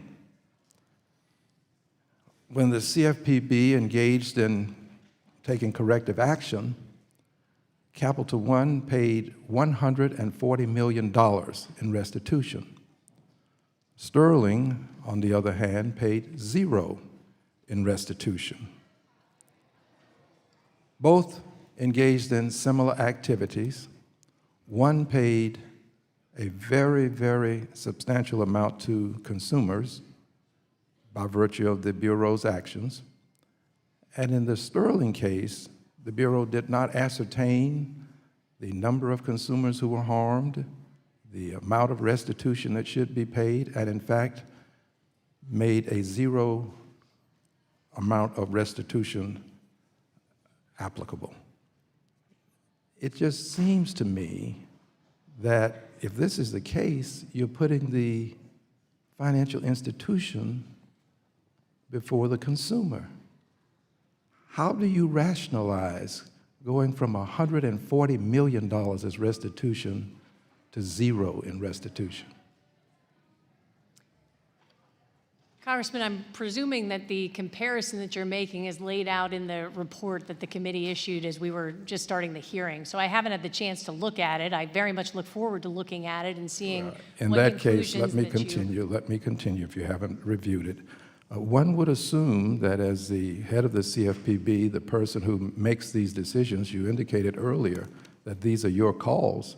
I have to assume that this $0 amount of restitution was your call. The $140 million occurred before you arrived. So if you recommended $0 restitution, I find that quite egregious, to be quite candid with you. a zero amount of restitution when you have consumers who have been harmed and clearly they are owed restitution. Without their consent, they had this payment protection added to their accounts. This is unacceptable. But let's just look at why it's unacceptable. It's unacceptable because these large institutions will simply build in the cost of doing business, these payments, these penalties. And if they have zero, then they really have a bonanza because these large institutions are paying billions in fines. Over the last 10 years, I show where one institution, lending institution, paid $76.1 billion in fines. $76.1 billion.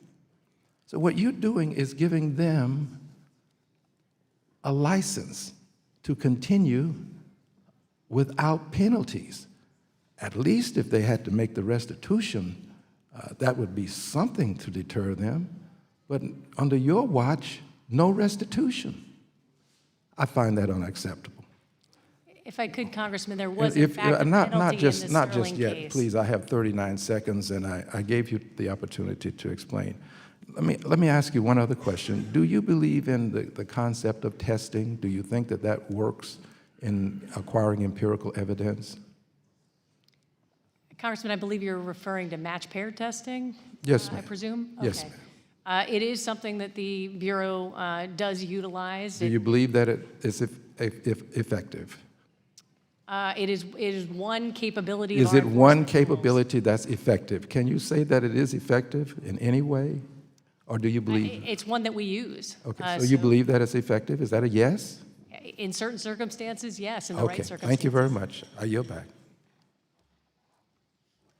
The gentleman from Kentucky, Mr. Barr, is recognized for 5 minutes. Thank you. Director Kraninger, I first want to address a comment made by my colleague from New York earlier in this hearing when she said that she believed that you had disrespected Congress for having the audacity of taking the position that the Bureau's structure is unconstitutional, as if the executive branch has no independent responsibility to assess the constitutionality of its actions.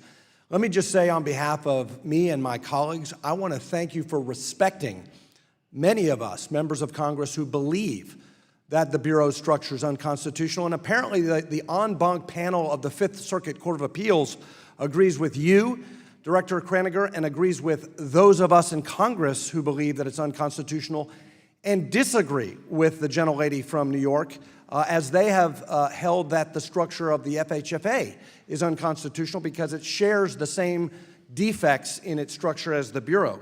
I would also just make the editorial comment to my colleagues that to the extent that they, my colleagues on the other side of the aisle, to the extent that they are frustrated with, or to the extent that they disagree with some of your decisions, or worse, to the extent that they refer to you as worthless in violation of House rules, I would invite them to end their stubborn opposition to my legislation that would bring the Bureau under the congressional appropriations process, that would actually bring much-needed accountability to the Bureau. Instead of blaming you, I would invite my colleagues and I would respectfully submit that they ought to blame themselves because they created an agency. They deliberately designed an agency to elude congressional oversight or accountability. My question, Director Kraninger, to you, though, is about UDAP. As you know, Dodd-Frank gave the Bureau authority over so-called unfair, deceptive, and abusive acts and practices. And while the concept of unfair or deceptive have long histories and regulatory track records, the abusive element is causing some confusion and uncertainty. In short, the absence of due process about how lenders can comply with UDAP will result in fewer choices for consumers, less competition, higher prices, and ultimately less access to credit for borrowers. Besides the June symposium, what progress have you made on clarifying the definition of abusive under UDAP? So I will say the symposium was the starting point of that conversation, as you noted, Congressman, and we received really statements from the experts on it. We benefited from their conversation, and we're looking at that very carefully now to decide what the next steps are.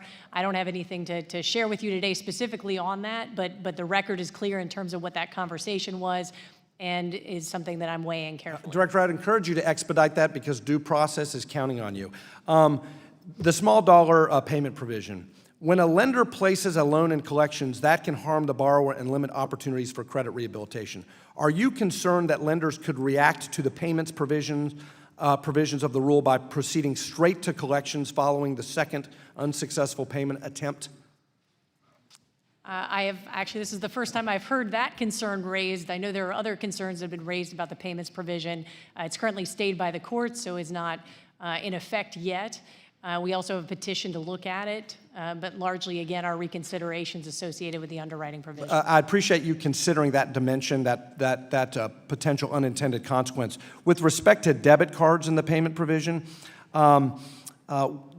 the provisions, as I understand it, would apply when a payment is made through a debit card, even though this method of payment results in no charge to a consumer when there's insufficient funds. Would you consider revising the rule to exclude debit cards since there is no harm to consumers in the debit card context? We're certainly looking at the petition around the payments provisions, but found that the underwriting provisions had a greater concern in terms of the legal basis and the factual basis for it. So that's why that's the reconsideration part. Well, again, take a look at that because I think there may be some well-intended drafting of this, but some unintended consequences. Finally, disparate impact. As you know, this summer, HUD published its proposal to revise its disparate impact rule under the Fair Housing Act. The HUD proposed rule established a 5-part test to assess claims of disparate impact in compliance with the Inclusive Communities decision. In its fall 18 rulemaking agenda, the Bureau stated it was considering future rulemaking on the application of disparate impact theory under the Equal Credit Opportunity Act. The spring 2019 rulemaking agenda did not mention this effort. Does the Bureau plan to examine how it evaluates disparate impact claims in order to harmonize the standards with those of HUD? I can tell you, Congressman, that we have disparate impact on the symposia agenda, and it's something that we want to have that conversation. Harmonization with HUD would be helpful. Thank you. Yield back. The gentleman from Missouri, Mr. Cleaver, Thank is you, Madam also Chair. the chair for the Subcommittee on National Security, International Development, and Monetary Policy, is recognized for 5 minutes. Thank you, Madam Chair. I want to talk collections. Publica in 2015 investigated or had conducted an investigation into collection lawsuits. And it was very troublesome because one of the things they discovered was that debts in most African American communities were on average 20 to 25% smaller than the debts in predominantly non-minority communities. And you had nothing to do with creating that, but I want to know if there is anything afoot in the CFPB to address that issue and reduce the pain it's causing. Congressman, you're raising an important issue. Your colleague mentioned a study around student loan default rates and a racial disparity issue there. This is certainly something that we need to understand and what the really what the factors are associated with that. For example, I haven't had the chance to look at either study, so now I have another one to look at. But the understanding of what other factors were involved in that, in terms of income or other things that were associated with those challenges. Well, I would say on debt collection, I do believe clear rules for collectors are important, and that's why we're engaging in the rulemaking and modernization of the FDCPA. Yeah, some of this is, I don't think people had a meeting and said, let's figure out a way to do minorities in on collection lawsuits. Nobody had that meeting.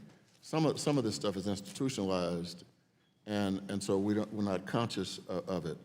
And so, I mean, when you're saying you want to look at some extenuating circumstances or some other things that may be at play, that's one of the things that I think ought to be involved in the way you look at that. But equally disturbing, at least to me, is that the highest rate of garnishments are among workers who earn between $25,000 and $40,000. And here again, you know, that same report, this is the ProPublica report, that same report, you know, is dealing with things that happen all the time, over and over and over and over again. And so it's something, I mean, I think a deep dive is needed into doing that. And so my question is, you know, will you look at that, but also look at the fact that it may take something else to fix it other than just, you know, saying, well, this happens on a cold day and people are nervous because it's cold, and so it slips in there. There are some other things at play.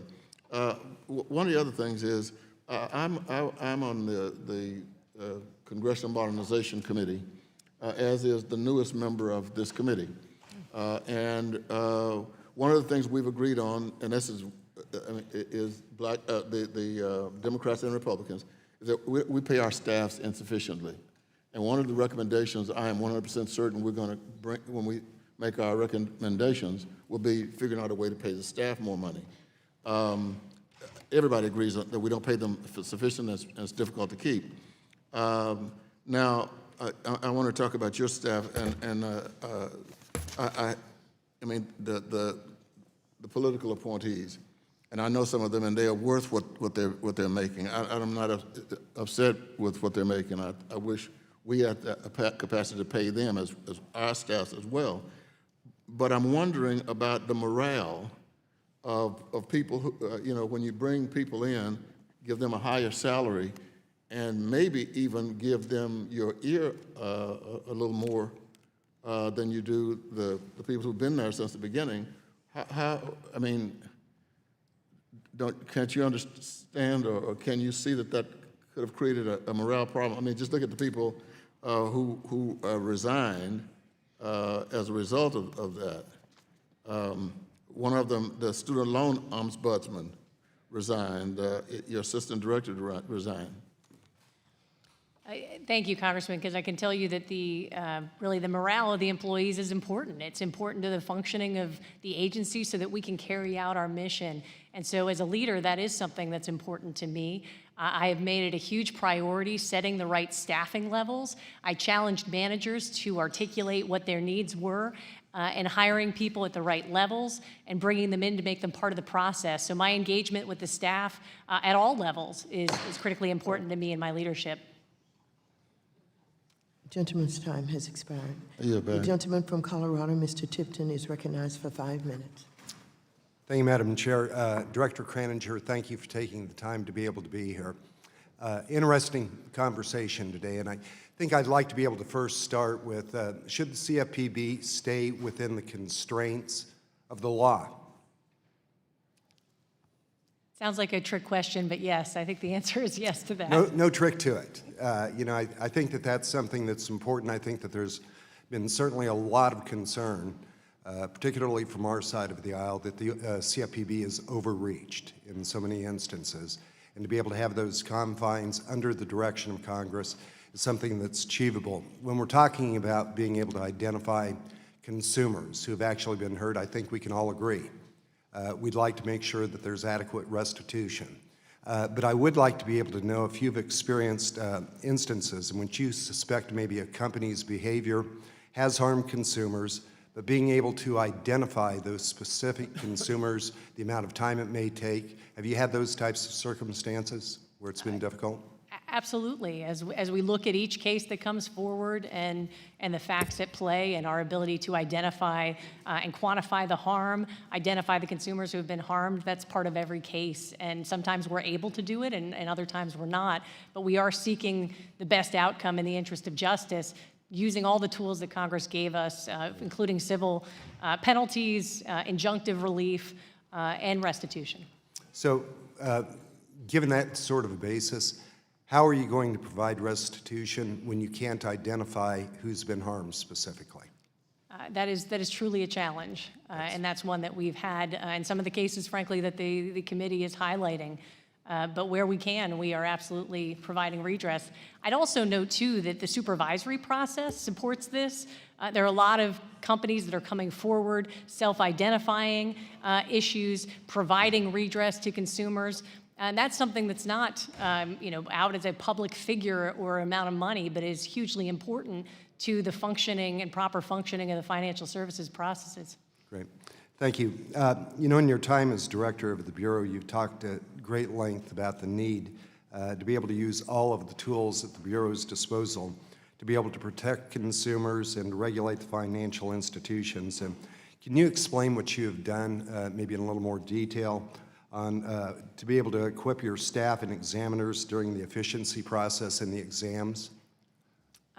Yes, Congressman, this is important to me as I came in as director and looking at that really fundamental, important tool of supervision.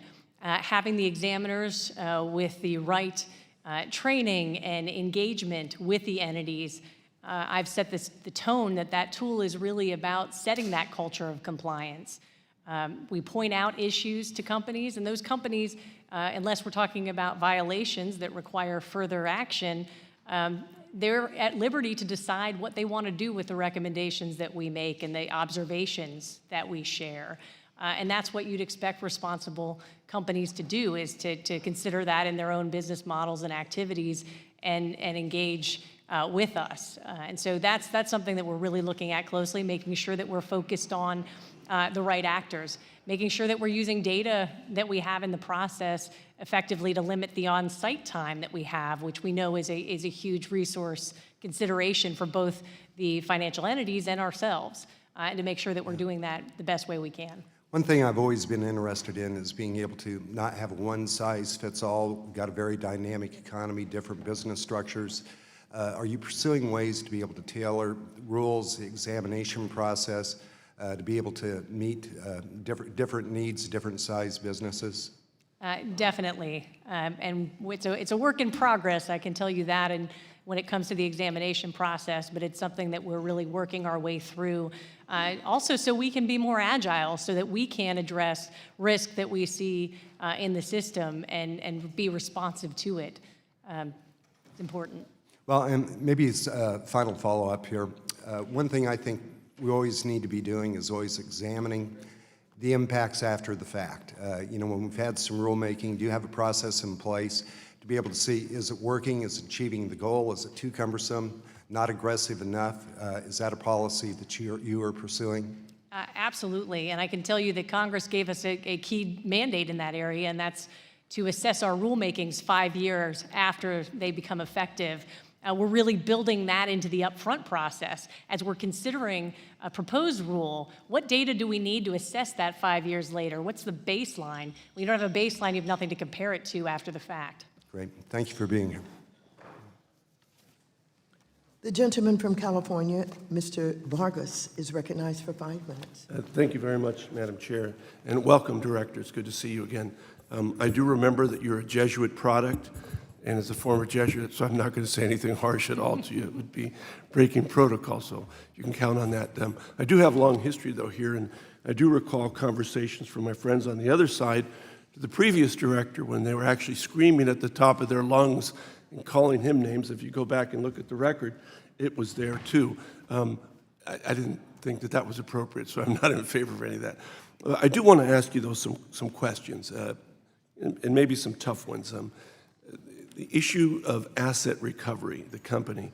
You signed a consent order that only consumers who affirmatively complained about the company's misrepresentation, that they were the only ones that were eligible for redress. This is after your Bureau found that asset recovery misrepresented itself to the consumers. So should the burden be placed on consumers to proactively complain when they are cheated by debt collectors, banks, or credit card companies, or other financial services in order to get relief? I mean, do they have to do that? I mean, isn't that what you guys do? So, Congressman, I will say this was a negotiated settlement. We do have to consider the resources that we need to apply to carry it forward and the successful potential outcome of litigation. And so in this particular case, We did not have any evidence that we could rely upon because some of these statements, I should say all these statements, were verbal. And so the ability to, again, identify the consumers who were harmed and get them restitution, this was the recommendation that came forward as to how to do that in this case. Each case is going to be different. Okay, well, that's fair enough. Are you aware, though, of any other prior settlements that you entered into your bureau that requires a consumer subjected to illegal debt collection practices to have previously complained to be eligible for relief? I am not aware of other cases that are, again, exactly with this fact pattern, but I think we'll be looking at each case based on its own facts and the merits of the case and the opportunities we have to seek justice in all the forms Congress gave us. Okay, and I know you have a tough job, but I have to say that Nova case does seem strange to me. I mean, I know that my friend on the other side said that when you can't identify consumers, it's kind of hard to make them whole if you don't know who they are. But in that case, you did know who they were. There were 6,829 of these consumers, so there's not a million of them. I mean, they're an identifiable group. And yet, you decided not to give them any redress. Why is that? I mean, and I know that you jumped around one way or another, but I have to say that one does seem a little bit disturbing. I understand, Congressman, where you're coming from on that one, but I would say what weighed the decision in that case was that the consumers did in fact owe the debt. That was not something that was in question. And so the opportunity to make sure that we got injunctive relief against that entity, as well as disgorgement to discourage them from doing that again and taking the profits that they made from that, was the approach that was taken in that case. Okay, and just lastly, I would say this. I hope that you are a little more aggressive when it comes to discrimination. I mean, discrimination does exist. And I did notice that, under your leadership, you haven't gone after those cases as aggressively as prior administrators, so directors, I should say. So I hope you do take a look at that. I mean that honestly. I think that there's a lot of discrimination that's not addressed, and I think you're in the perfect position to do it. And I hope you think about that. Absolutely, and thank you for raising it, Congressman. Discrimination is abhorrent in every case where we find it, and it certainly is a responsibility I take seriously. Okay. If you weren't a Jesuit product, I'd be much more aggressive, but I can't. Breaking all sorts of protocols. But again, I appreciate your work, and I wish you the best. Thank you. Thank you. The gentleman from Texas, Mr. Williams, is recognized for 5 minutes. Thank you, Madam Chairwoman, and Director, thank you for being here. Back in March, you told this committee that you were a capitalist. And before I start my questions, I want to make sure that that's still the case, since you haven't been tainted by all the conversation about socialism. Yes, Congressman, I'm still a capitalist. Well, thank you for that. And also, we've had the word worthless thrown around. I want to say priceless to substitute it. And also, I appreciate your being a capitalist, because I, too, am a devout capitalist, and I think that competition is the best consumer protection. I want to read a quote from your Deputy Director, Brian Johnson, who said, "Market activity is a product of competition. Firms competing over consumer dollars must offer products that offer a better value, better quality, or both. The consumer decides." And consumers can drive information about products, though, through these processes, especially as it relates to quality. And Adam Smith's invisible hand of the market is itself a form of consumer protection. So, Director, do you share this same belief that the Bureau should be encouraging greater competition in a healthy marketplace to protect consumers who do need protection? I do agree, and Congress gave us that task specifically in the statutory language. Thank you. And as you know, the final prepaid rule went into effect on April 1st, and I've been hearing there is some consumer confusion around mandated online disclosure. So are you aware of this issue, and are you willing to continue working through this unintended consequence that has come up since the implementation of this rule? I am embarrassed to say I am not aware of what you're referencing, but we'll certainly look at that and the effective functioning of the prepaid rule. We'll get with you, okay? Please. Section 1071 of Dodd-Frank contains a mandate that CFPB conduct a rulemaking on small business data collection. Now, while I understand the intent of this section, I'm concerned, as some are, about the effects this could have on small business lenders and the cost of credit. So how do you plan on mitigating these potential pitfalls of Section 1071? Congressman, it is a mandatory rulemaking in the law, and from that standpoint, we're going to proceed with it. The first step under my leadership is actually hosting a symposium. It's going to take place in a couple weeks here, November 6th, where we're going to have a conversation around the approaches that we could take to it. It is very clear from the statutory language that it's aligned and borrowed some of the concepts from HMDA, so it is a data collection. I think that's something that we need to look at in terms of, this is not an area where there is a standardized data collection that happens, as you well know, in small business lending. Mm-hmm. So looking at that carefully is going to be important. The next step of the process then is the SBREFA process. So looking at small business impacts as we try to shape a proposal moving forward to carry out Congress's direction on this. But it's something we're going to move forward with, but we're going to move forward in a very transparent and deliberative conversation. Great. Early this month, the President signed 2 executive orders that will limit the ability for agencies to circumvent Congress and public scrutiny when they are developing burdensome regulations. A 2018 report by the House Oversight Committee found that of the 13,000 guidance documents issued by federal agencies since 2008, only 138 had been formally submitted to Congress and the Government Accountability Office. So, Director, how do you plan on continuing to make your agency transparent as you go through various rulemakings? I can tell you, sir, that when it comes to rulemaking and guidance, this is a conversation I know of Congress's interests. I've looked at the law and looked at the executive orders that have come out on this, and we are committed to being transparent, issuing advance notice of proposed rulemakings, requests for information, inviting the public to comment and engage with us as we're looking to produce rulemakings that affect the marketplace so substantially. That's important. When it comes to guidance, we've made it very clear in the guidance on guidance, which is an interesting term to have to use, but that is merely an interpretation. It is not a requirement of law. And so we will continue to make those things clear as we provide answers to industry appropriately that they're asking questions about how to make sure they're in compliance with rulemakings and the law. Well, just real quick, you talked about your symposium. What's the biggest takeaway you think the general public can take away from that? I heard it was a success. Thank you. We've had 2 so far, and it really is a commitment to transparency and a commitment to productive dialogue. Reasonable people can disagree. We can come at the facts from different vantage points, but agreeing to the facts is also something that I'm hoping we can take away from this process, and it's been very helpful. Thank you. Main Street America, appreciate you. Thank you. I now recognize Ms. Maloney for a point of personal privilege. Thank you, Madam Chair, for recognizing me for this point of personal privilege. I just wanted to clarify a comment I made at the end of my questions. I did not intend to say that Director Kraninger was worthless.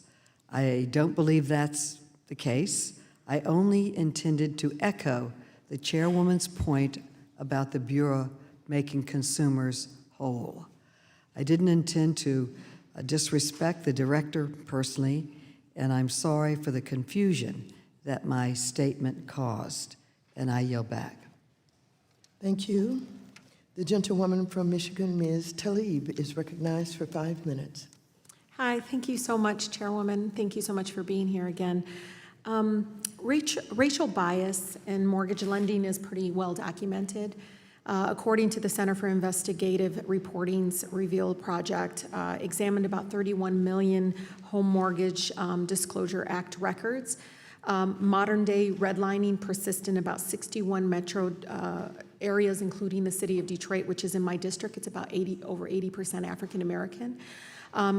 Even though white borrowers got almost the same number of mortgages as black borrowers in my city, again, despite that they're a smaller percentage.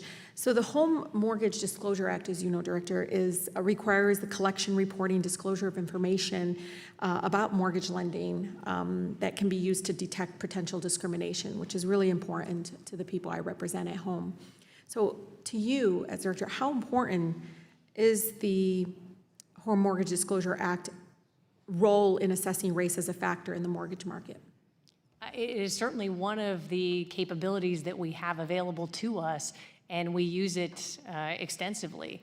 In terms of the information that's provided, it provides a first stop as we're looking to conduct examinations, which we do a number of fair lending examinations specifically into mortgage, entities engaged in mortgage origination and servicing, looking at what data was provided, what that data might indicate, engaging in the back and forth with the entity over observations and their responses to that. So it is certainly useful in the process, an important part of the process. So the CFPB's data browser unveiled with the 2018 Home Mortgage Disclosure Act eliminated the disclosure report, which was provided more detailed breakdown of racial and ethnicity information by the lender. Is that correct? That the 2018 collection actually provided additional data, yes. No, it didn't have, it basically provided, it did provide eliminated providing that more detailed information about ethnic and racial background. Not anything that I don't believe that's the case, but I'm certainly happy to take that back. Understand better where you're coming from, Congresswoman, but I believe that collection was... I would love to follow up and see, and is accessible to the public. Yes. The information, like you can actually go in there. I think in the last 20-something years, we've been able to, I believe, go back in there and actually see. So the reports have been available for more than 20 years, easy public access to lender data, including the mortgage data by race, ethnicities, is the entire purpose of the act. Yes, So okay, I think I understand where you're going now. There is some confusion over the prior to 2018, the data was more limited in terms of the elements that were collected, but it was publicly available. With the 2018 data, we have additional fields, including the more detailed ethnicity information, and that is also still publicly available, and in fact, available in a much better manner because it's standardized now across all of the entities that are providing. What advocates and others who use the data used to have to do was go to each individual institution. Now we make that all available on government websites, and so it's something that they can get to. The question has been around the analytical tool called the Explorer that entities used to use, or use, I should say, still. It is still available. It still is up. The old data was that's how they accessed the old data. The new data actually can't be searched through that tool. It's an IT issue, an IT upgrade issue. So that's what's frustration from advocates right now, Yes. Director, is that we need to address that right away because it is they're frustrated that the purpose of the whole act and the data, it's kind of setting them back and not having easy access to that information. And I don't know how long has it been that they haven't been able to reconcile that IT issue. This is only an issue with respect to the 2018 data that was just released in full, and it's just they can't When use was the that old released? analytical tool in the end of August. So the old tool just can't be there, but there are new tools that we are continuing to build so that they'll get back the same capabilities. But this is, I know they're raising questions. This was not something that was intentional, and it was certainly not something that was hidden, and it's something we'll continue to talk with them about to make sure that we can make the analytical tools available going forward that are going to be robust. Thank you, Director. And if I may, Chairwoman, I would love to be able to follow up, if you can follow up with the whole committee in regards to that. Again, it's really important, especially for families that I represent, that we have easy access to that data because right now it's very frustrating for advocates to be able to show that there is an issue with discrimination. Thank you. The gentleman from Arkansas, Mr. Hill, is recognized for 5 minutes. I thank the chairwoman. There's an old expression that where you stand depends on where you sit. And so it's been very amusing today to see a lot of outrage from your leadership of the Bureau now that my friends and the shoe is on the other foot. We have a Republican head of the CFPB, and during my first 4 years in Congress, we had Mr. Cordray, and it was Republicans that were criticizing the power of the director of the CFPB. So I hope we can have some bipartisan consensus that the CFPB should be put on budget and that the director should have more accountability, whether that's a commission or some other form. Thank you for being here today. And I appreciate the ranking member's questions about sandbox work in the fintech arena. I wanted to step just over around that topic and say on the no action letters that you're pursuing, have you had more fintech companies now approach you for a no action letter? There have been a lot of entities that have come forward in conversation with us, both when we issued the proposals last year and since we've gone final. The only no action letter request that I guess has progressed far enough along is actually around the template that we had for entities that are providing funds or engaged in interactions with housing counselors. So that no action letter that we issued with HUD's assistance to housing counselors is the continued more specific activity in this area. But we're certainly hoping that more entities come forward with some great ideas, including in trial disclosures too. Congressman, you didn't mention that one, but I'm most excited about our opportunities there too.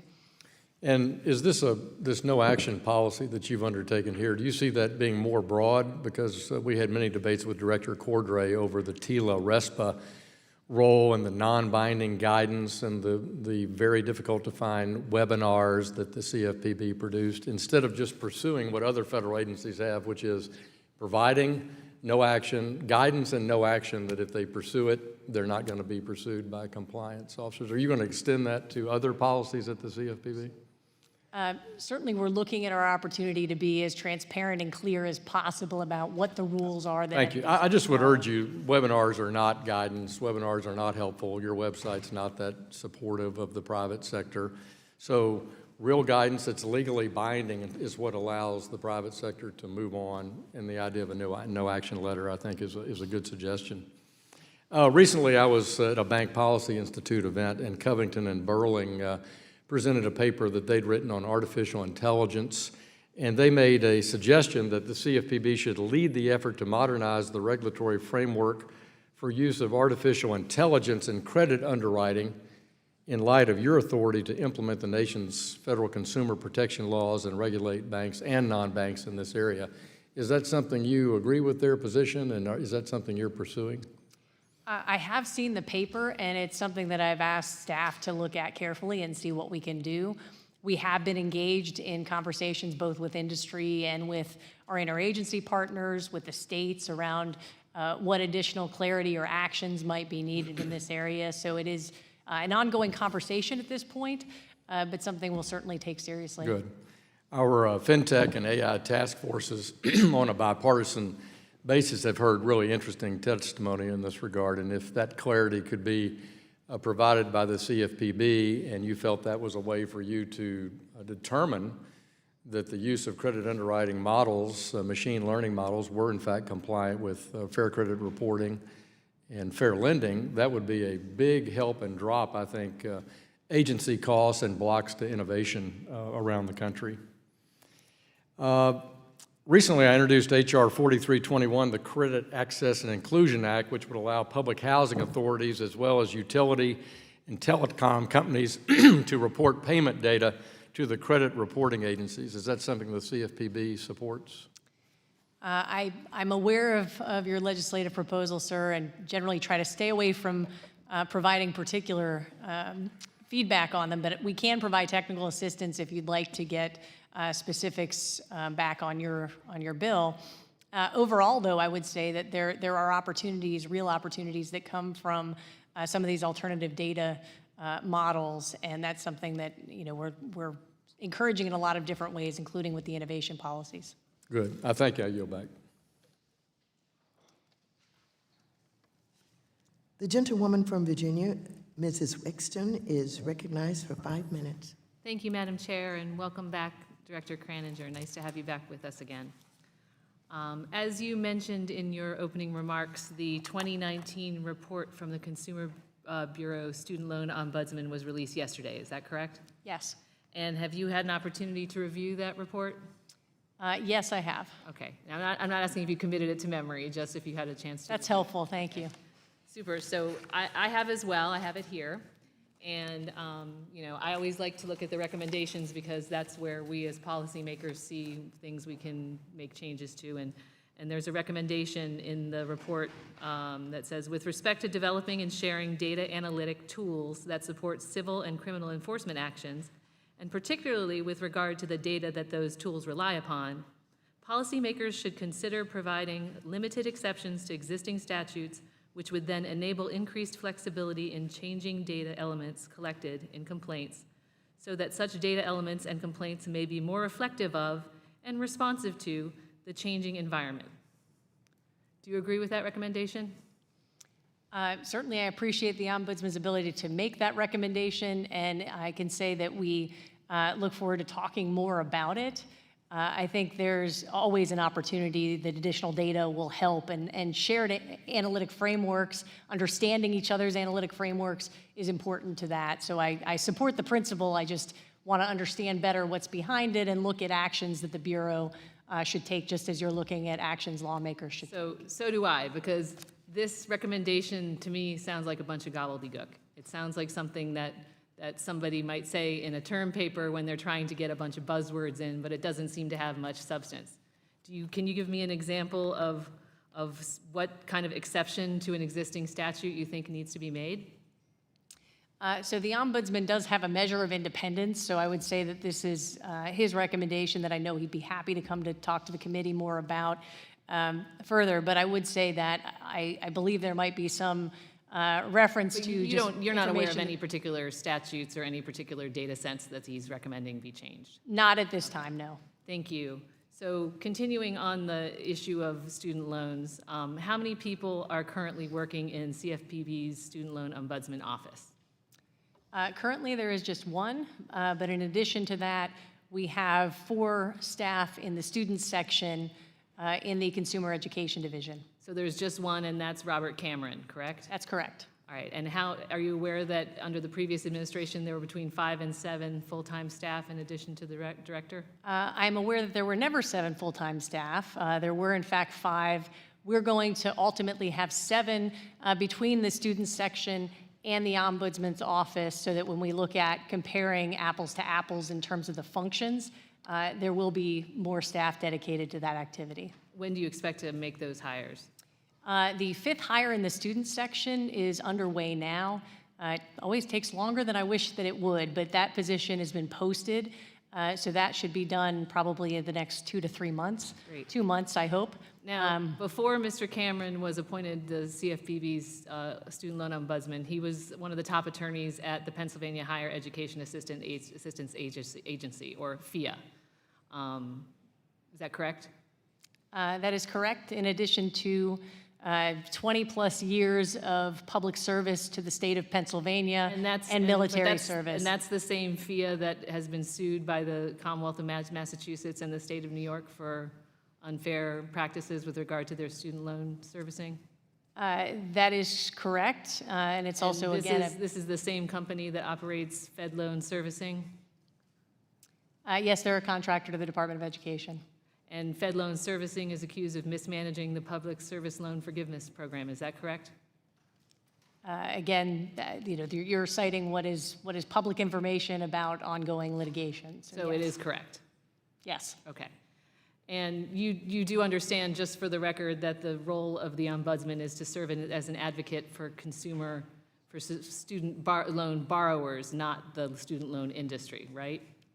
And again, we're talking about a person who has decades of public service experience and military service experience, and who actually knows how this process works. But I'm just works. asking you, as a director of this agency, for the record to say whether it's your opinion that the Ombudsman is there to represent consumers, not And I the understand industry. that you're saying that, but I'm understanding also why you're asking this question, and I don't appreciate the impugning of Mr. Cameron's motives or experience I'm not level. impugning anybody. I just wish that you would answer the question. So is it the role of the Student Loan Ombudsman to act on behalf of borrowers, to represent them? Yes, just as I've said, it's the mission of the Bureau to protect consumers, you. and one we're dedicated to. Very good. So that was not so difficult. So what happens if Mr. Cameron observes evidence of misconduct from FIA? Would he recuse himself? Have you had any discussions about that? The gentleman from Georgia, Mr. Loudermilk, is recognized for 5 minutes. Thank you, Madam Chair. Director, thank you for being here. I know it's been a long day. As you can see, after we get a chance to ask our questions, many are going to leave, but you're kind of stuck here. I appreciate your transparency. We did have an issue with the previous director, Cordray, of transparency. There were quite often references made that he wasn't required to share with us. I don't know whether that's true or not, but under the development of the CFPB with very little oversight from Congress, it appeared that, at least under his belief, that he didn't have to be as forthright. I thank you for your transparency. Transparency is important, but it's also important for transparency that you're given the opportunity to actually be transparent by answering the questions. And I want to apologize to you for, there's been insinuations made that you have taken certain actions without giving the opportunity to expand upon those. Believe it or not, some have political narratives that if you're going to bring up information contrary to what they perceive as to be true or what they want to be true, sometimes they'll just shut you down. We're seeing that take place not only on this committee, but other committees dealing with other issues going on here today. I can promise you, I'm going to give you plenty of opportunity to answer the questions because it's important not only for us to know, but for the American people to know what's going on. Something else I've observed is there are some that have taken the idea that being fair to business is somehow anti-consumer. And I don't see that as being so. Most businesses, not all, but most businesses highly value their customers. Because of the competitive free market environment we're in, if they don't concern themselves with the welfare and the service they provide to their customers will ultimately go somewhere else. And so I think that's important for us to understand, is that part of your role to ensure that consumers are being taken care of is to make sure that businesses are treated fairly as well. And I think it's important to bring that up. With that, there's a concern I had, and I wrote you a letter a couple of weeks ago about the Bureau's remittance rule. We're coming up on a situation where for international money transfers, under Dodd-Frank requires the banks provide full disclosure of exactly what the cost of that transfer is going to be. And in most cases, or in a lot of cases, they don't know because it's out of their hands. And so there has been an exemption that is going to expire in July of next year for that rule. And so that is a concern of mine because ultimately it's going to affect consumers, because if these banks are required to report something factually that they have no way of doing, many of them will just get out of the business, which will reduce the competition, which will ultimately affect the consumers. So my question is, the Bureau has the authority under Section 904 and 919 of the Electronic Fund Transfer Act and Section 1032 of Dodd-Frank Act to provide other types of exemptions for this. Do you plan on using any of those authorities or other rulemaking procedures to ensure consumers don't lose access to these services? So, Congressman, I appreciate you raising the question. As you know, we issued a request for information where we pointed out the fact that this ability to estimate is expiring next July. We wanted to make sure that that was widely known and that Congress certainly knew that that provision and particular exception would be going away consistent with the law. We also asked for input based about the thresholds, frankly, of what as you recall, the Dodd-Frank Act talks about in the manner or in the course of normal business, that was the amount of remittance transmission that would require this kind of reporting and subject the entities to the rule. So we're looking precisely at that. The fall regulatory agenda has not been issued yet, but you will see an action associated with this on it. And we're looking carefully at what we can do, again, consistent with our authorities and the rulemaking process to reduce this burden, recognizing that we want to see entities continue to provide remittances to their customers that need that service. Historically, if there are fewer businesses providing a service, it's less competition. Generally, the effect that I've seen on the consumers is without competition, which keeps prices low. businesses can and often do raise their prices. Is that a concern? Yes, generally, yes. Thank you. I yield back.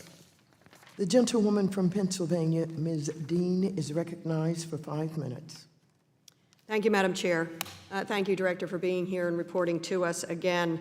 I looked with interest to your report that ends spring of 19, and I wanted to renew my conversation with you about a particular area that I believe is within your jurisdiction that I am concerned about. The report struck me in a couple of ways. Number one, I was struck by the significant problems issue. You have a section that begins the report, really, significant problems faced by consumers. And in there you have 3 pages, natural disasters and credit reporting, first-time home buying service members, and consumer insights on bill paying. I was struck by the lack of information in there. I was struck by the lack of depth or density. And I was also struck by the absolute absence of a conversation about student loan debt crisis. Do you know the total student loan outstanding debt in this country? Do you know that number? Yes, it's approximately $1.6 trillion. Yes, and you didn't think that that earned a place in significant problem for consumers under your jurisdiction? So the semi-annual report is really a providing of Congress of the laundry list of things that we have done. Did you think did that come across your desk? That report reflects. The Private Education Loan Ombudsman did issue his report and addressed very specifically a couple of areas that Well, let's talk about the Ombudsman. So in any event, I'm just letting you know, I was puzzled by the absolute lack of a conversation about student loan debt and noticed that you did not describe any major actions that you or your department had taken to protect student buyers, other than 2 legal actions you note in here that were started before your tenure. They were from 2017. I think you started December of 18. So I was just the absence of a conversation around such a crisis and a borrower's issue, instead devoting a half a page to helping people pay their bills by maybe changing a date of the bill. It just looked like an absence of content, frankly. Finally, hiring a student loan ombudsman. You did hire, and I'm going to piggyback on Representative Wexton's good questions, Robert Cameron. The position was left open for 300 days. Is that correct? It was open for 300 days, yes. And then you hired him, you put him in place, and he has no support staff at this point. He's alone as the ombudsman? You just told us that. That is correct, that he is an office of one, and I have asked him to provide again the gravity of the problem that he needs. The gravity of the problem, 300 days of vacancy, and a single man sitting in an office trying to deal with a $1.6 trillion problem. Also, the appearance of impropriety. The mission is to be a protection for the borrowers, and yet the appointee, after 300-day search, is somebody who comes from the servicing side of the world. No impugning of the gentleman's credentials, but it doesn't seem like a good fit for the mission of what this ombudsman should be doing. I noted another thing. You said he is the ombudsman for the private market. Is that correct? Private loans only? That is the title that the statute gave him. Okay. Do you know the breakdown between federal student loans percentage and private student loans? The private student loan origination, as of now, is roughly around 9% of the market. That's correct, leaving 91% of the market, the federal jurisdiction, federal origination of loans. Would you urge us, are you asking us to change this title so that it would include and give jurisdiction to that ombudsman of federal student loans as well? Since he's got 100% of a problem, or we have 100% of the problem, why would he be looking at only 9% of the problem? So I will tell you, his report does articulate certainly what's happening on the federal side as well as the private side. Okay, but that's apparently not his charge, according to you. And it's not his title as Congress gave it to him. Would you, does CFPB, outside of the ombudsman, do you have jurisdiction over the federal student loan debts? We have jurisdiction over consumer financial protection law, which does apply again, all of the cases that we could say around So that student loans. you take ownership of that, in the absence of the ombudsman statute saying all student loan debt.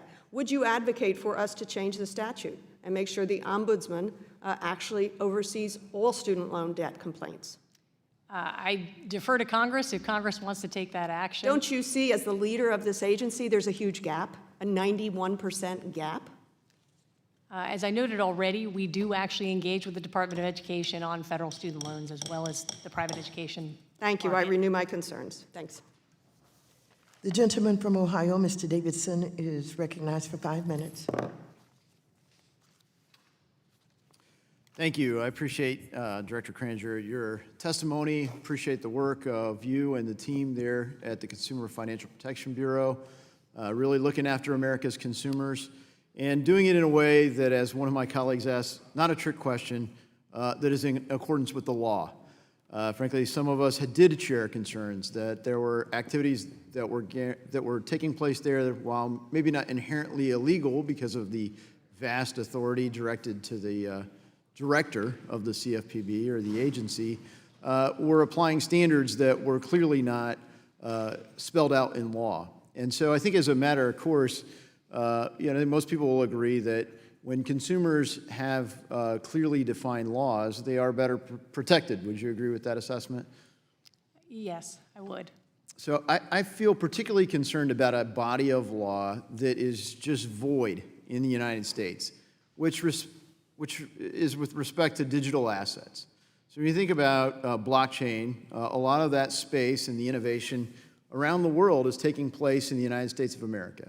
The innovators are here, they're doing research here, they're coming up with great companies here, but a lot of them are finding that they need to raise capital outside the United States. They're leaving the United States, not to avoid our laws, but to find some laws where they have legislative certainty. And unfortunately, the SEC's got a backlog of hundreds of requests for no action letters with companies that want to just be clear. The SEC isn't going to come back after the fact and say this is a security that you're involved in. They've only issued 2, and when Director Clayton was here, I referred to that process as essentially all the charm and inefficiency of a third world power structure. And in some ways, all of CFPB structures suffers from that same flawed power structure, as you and others have alluded to. Frankly, a lot of concerns about the constitutional structure of it, but even the efficacy of it. The base structure of the CFPB could improve. When you look at this void in digital assets, I applaud you for recognizing it and creating this process for the prospect of no action letters from the CFPB. But I have the same concerns, frankly, that on a company-by-company basis, we're still going to look at a patchwork. And what we really need here is a law. Do you think legislative certainty that would spell out what is and is not a security could protect consumers who were in many cases defrauded by initial coin offerings? And some people share the same concerns about initial exchange offerings today. Congressman, I recall well your interest in this topic, and I share it. It's an important one. As you know, the Dodd-Frank Act stipulated that things identified as securities and commodities under the jurisdiction of the SEC and the CFTC are outside of the CFPB's purview. So in many respects, I also am kind of at the tail end of that, looking at the SEC and CFTC's leadership in terms of how they define where they're playing in this arena. It is something that the interagency is discussing, and the CFPB is there appropriately for that conversation. So that's at least the status of the way that this arena is looking. Yeah, and thanks for respecting the boundaries that are there. I mean, to some respect, it's not like the SEC, CFPB, FTC aren't supposed to protect consumers as well. It's not like the United States suddenly realized we should protect consumers, and in the Dodd-Frank Act created the CFPB. We were already supposed to be protecting consumers with numerous other agencies, but of course, creating the CFPB, highlighted that, and it, frankly, gave a lot of extra resources to that cause. One of the ways that when I think about UDAP and your reference to that, one of the ways that you can't just put whatever you want in the terms and conditions. are there abuses of these terms and conditions? And top of mind for me is privacy. So when we look about lending, for example, we've got all kinds of laws there, but in the United States, we also have a regulatory void with privacy. Who owns the data? Can somebody just say that in a 6-point font and 400 pages that in exchange for free access or free stuff, you give over your freedom and your right to privacy? Are you looking at privacy in any way as a consumer protection? So again, certainly I am personally concerned about privacy, and we're looking at and very carefully protecting the privacy rights under the Act consistent with the data that we collect. When it comes to privacy regulation, we did, the Dodd-Frank Act specifically excluded from our jurisdiction the Gramm-Leach-Bliley Act safeguards, so there are some limits to our authority. Well, clearly for Gramm-Leach-Bliley, but then, but for the individual consumer, perhaps this body, this robust body that passes and makes our laws will get to privacy and digital assets. With that, I yield. The gentleman's time has expired. The gentlewoman from Massachusetts, Ms. Presley, is recognized for 5 minutes. Thank you, Madam Chairwoman. Director Kraninger, it is estimated that debt collectors contact consumers over 1 billion times a year, 1 billion. We need solutions at scale to address this problem. Millions of Americans find themselves behind on 1 bill, then 2, then 3, and usually because of a disruptive life event, a death, illness, being laid off, or predatory loans. And before they know it, they are debt trapped. CFPB's proposed debt collection rule falls short of anything an agency with consumer protection in its name should feel comfortable offering. Director Kraninger, there has been quite a bit of correspondence between my office and yours, so I'm appreciative of the opportunity to follow up on that correspondence in person. As you are well aware, Chairwoman Waters, Representative Porter, and myself wrote a letter outlining our many concerns about your proposal. This proposed rule would allow debt collectors and collection attorneys to attempt to collect old, expired debt, decline to translate important notices, and claim a safe harbor from liability if they make false, deceptive, or misleading statements in court filings, among other things. Director Kraninger, yes or no? Under your proposed rule, are consumers required to affirmatively consent to being contacted by debt collectors via text or email message? Do they have to affirmatively consent, yes or no?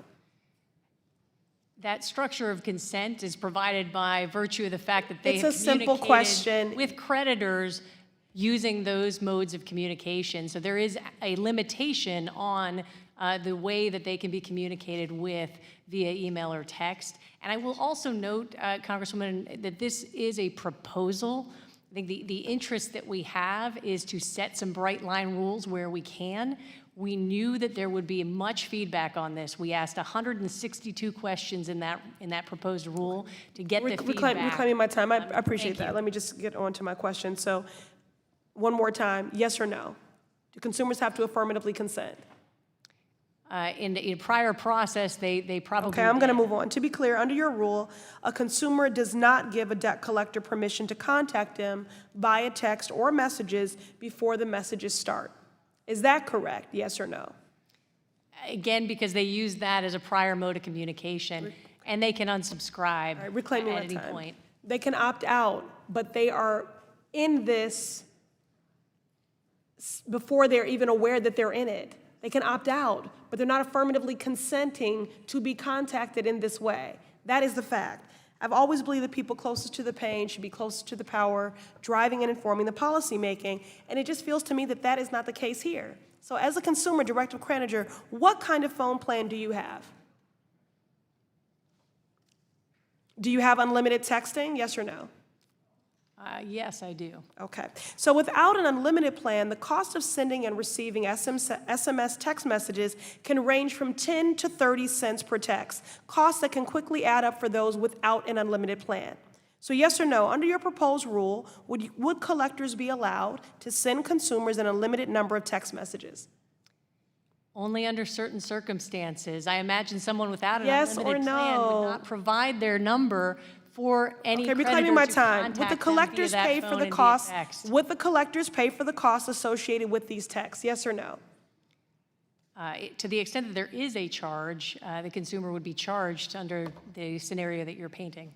Right. The consumer would be charged. So again, that is not consumer protection. Consistent with their Let's service say agreement that they have with their provider. I want to bring into this space the consumers who have been contacted, harassed 1 billion times, and often for debt that they didn't even incur. So let's say I'm a consumer with a prepaid or limited phone plan, and each text costs me 20 cents to receive as a result of some medical event or other disruptive life event that happens to everyone because hardship does not discriminate. I now have 4 debts in collection, and each collector texts me 5 times a day. This happens. So at 20 cents a text, I would have to pay an additional $120 a month. So that is over $1,400 a year for people who are already struggling to make ends meet and to pay these debts, even if they rightfully incurred them. Subscribe, so they'd pay $1. Actually, you said 4 debts, so we're talking about 80 cents. Reclaiming my time. So that is why I introduced the Monitoring and Curbing Abusive Debt Collections Practices Act, which will prohibit the issuance of any rule that would allow for this type of consumer harassment. When debt despair is on the rise and debt collection is the second most complained about issue for your agency, this proposed rule is simply unacceptable. Thank you, and I yield.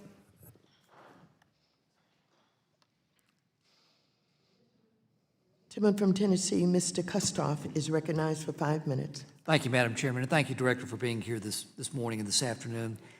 I appreciate the CFPB's desire to replace the QM patch that applies to the entire market and really does not give the GSEs an advantage over other mortgage options. Given the importance of QM to lenders and consumers alike, I think we could all understand the uncertainties about what the future of the QM rule is going to be and how that affects the market. What do you think about the qualified mortgage, essentially the definition of the mortgage that is well-written and without the complex or risky loan features? Do you have an opinion about what will replace it and what it will look like? Congressman, we issued an advance notice of proposed rulemaking to solicit some feedback on key questions, including the one that you're asking. Very much soliciting input on this and looking at what we will take as a next step. We've heard concerns around, frankly, the requirements that would meet the ability to repay under Appendix Q, that being a challenge in terms of being able to issue a qualified mortgage in the current structure. And so we're looking very carefully at those things and thinking about what a responsible path forward would be. Thank you, Director. I assume that one objective would be to provide consumers with equal or improved access to qualified mortgage loans relative to what we see from the current rule. Well, I will say there's a natural tension between the ability to repay requirement that Congress put into the statute and is now very much a part of the mortgage process and that access to credit in general. And so looking at that in balance is something that is part of the process, yes. Thank you. I know you've had a number of questions today about the small dollar lending rule. If I could ask you specifically about subpart C in the rule to add additional compliance burdens on institutions and payment processors due to conflicts with existing laws and regulations and payment system rules. Could you address that and what the CFPB is looking at in terms of trying to address those issues? We did receive a petition on the payments provisions to consider that, and currently the payments provisions are stayed by the court, caught up in the larger issues around the payday rule and reconsideration of the underwriting requirements. I can tell you that we will look at that petition.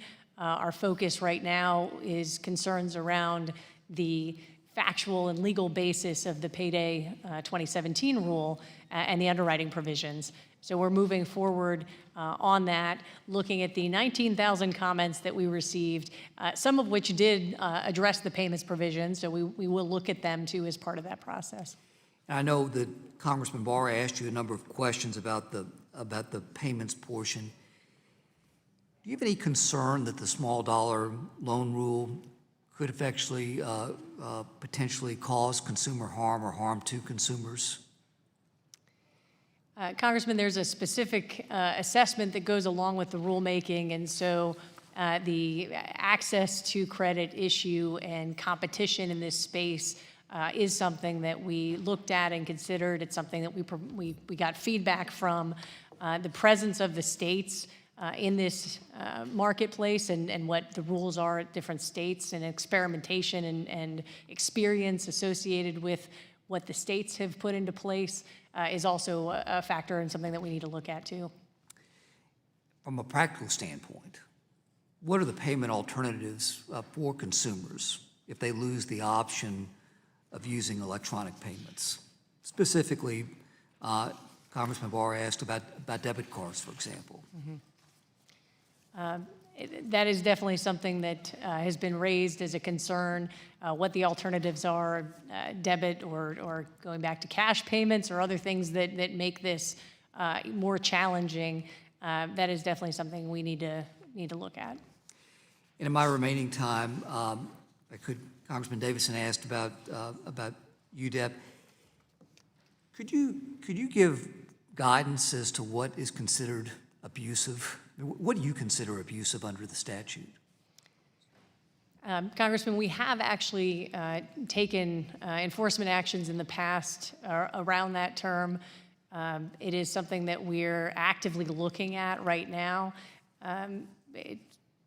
I don't want to opine here in a way that is going to mislead people in terms of what an ultimate decision makes, what that looks like, but it's something that I take seriously as something we need to be transparent about and provide. Thank you, Director. I yield back. The gentleman from California, Mr. Sherman, is recognized for 5 minutes. Thank you.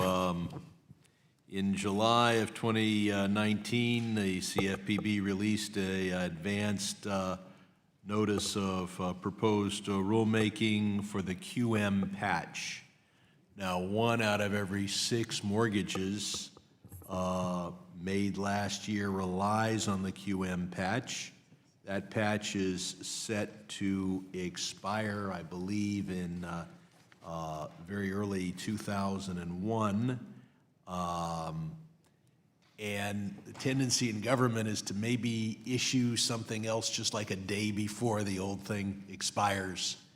Business can't work that way. Can you commit to keeping the patch in place for at least 1 year after you put out the rule, so that businesses know they can continue to operate as they shift their business to any new rule you issue? Congressman, I share your interest in making sure there is a smooth transition and in being transparent about what is going to be required. That's why we issued the ANPR as early as we did to forecast this. We asked specifically for input on how long a transition period should be, and there will be, we will be moving forward on sharing that perspective. And so we are still a year and a couple months away, and I can pledge to you that we will be timely in getting that back out. And you have a full appreciation of how difficult it is for every company, particularly the smaller ones, to be able to move from one system to the other. Another issue is the PACE loans. It's wonderful to see people get more efficient air conditioners.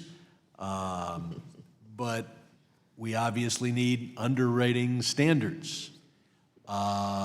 In March, the Bureau issued a notice of proposed rulemaking, but doesn't appear as if you've done anything since then. Are you moving forward to protect homeowners from signing up, perhaps for loans they can't afford to repay back, that the industry says they're not loans, they're just liens against your house that you have to pay? Are you moving forward? Yes, Congressman, we're moving forward. As you know, we're directed to do the rulemaking, so we're doing it.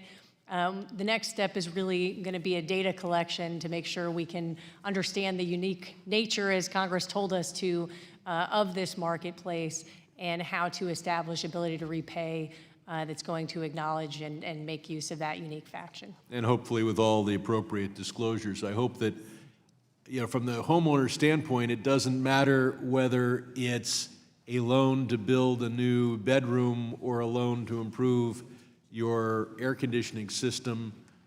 It's true the air conditioning system might save some electricity, help the planet, but basically from the homeowner standpoint, it's a home improvement loan, and they need the same kind of protections, whether it's a bedroom or an air conditioning system.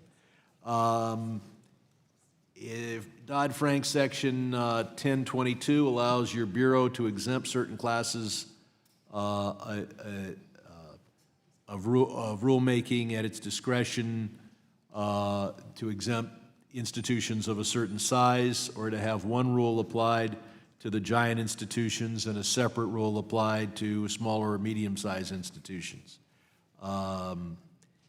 Are you fully using your authority under Section 1022 to make sure that the smaller institutions have rules that they can efficiently abide by? Congressman, I can tell you it comes up in every rulemaking context, and it is something that we need to carefully understand and weigh in terms of what should apply to which entities and how and what the cost burdens are.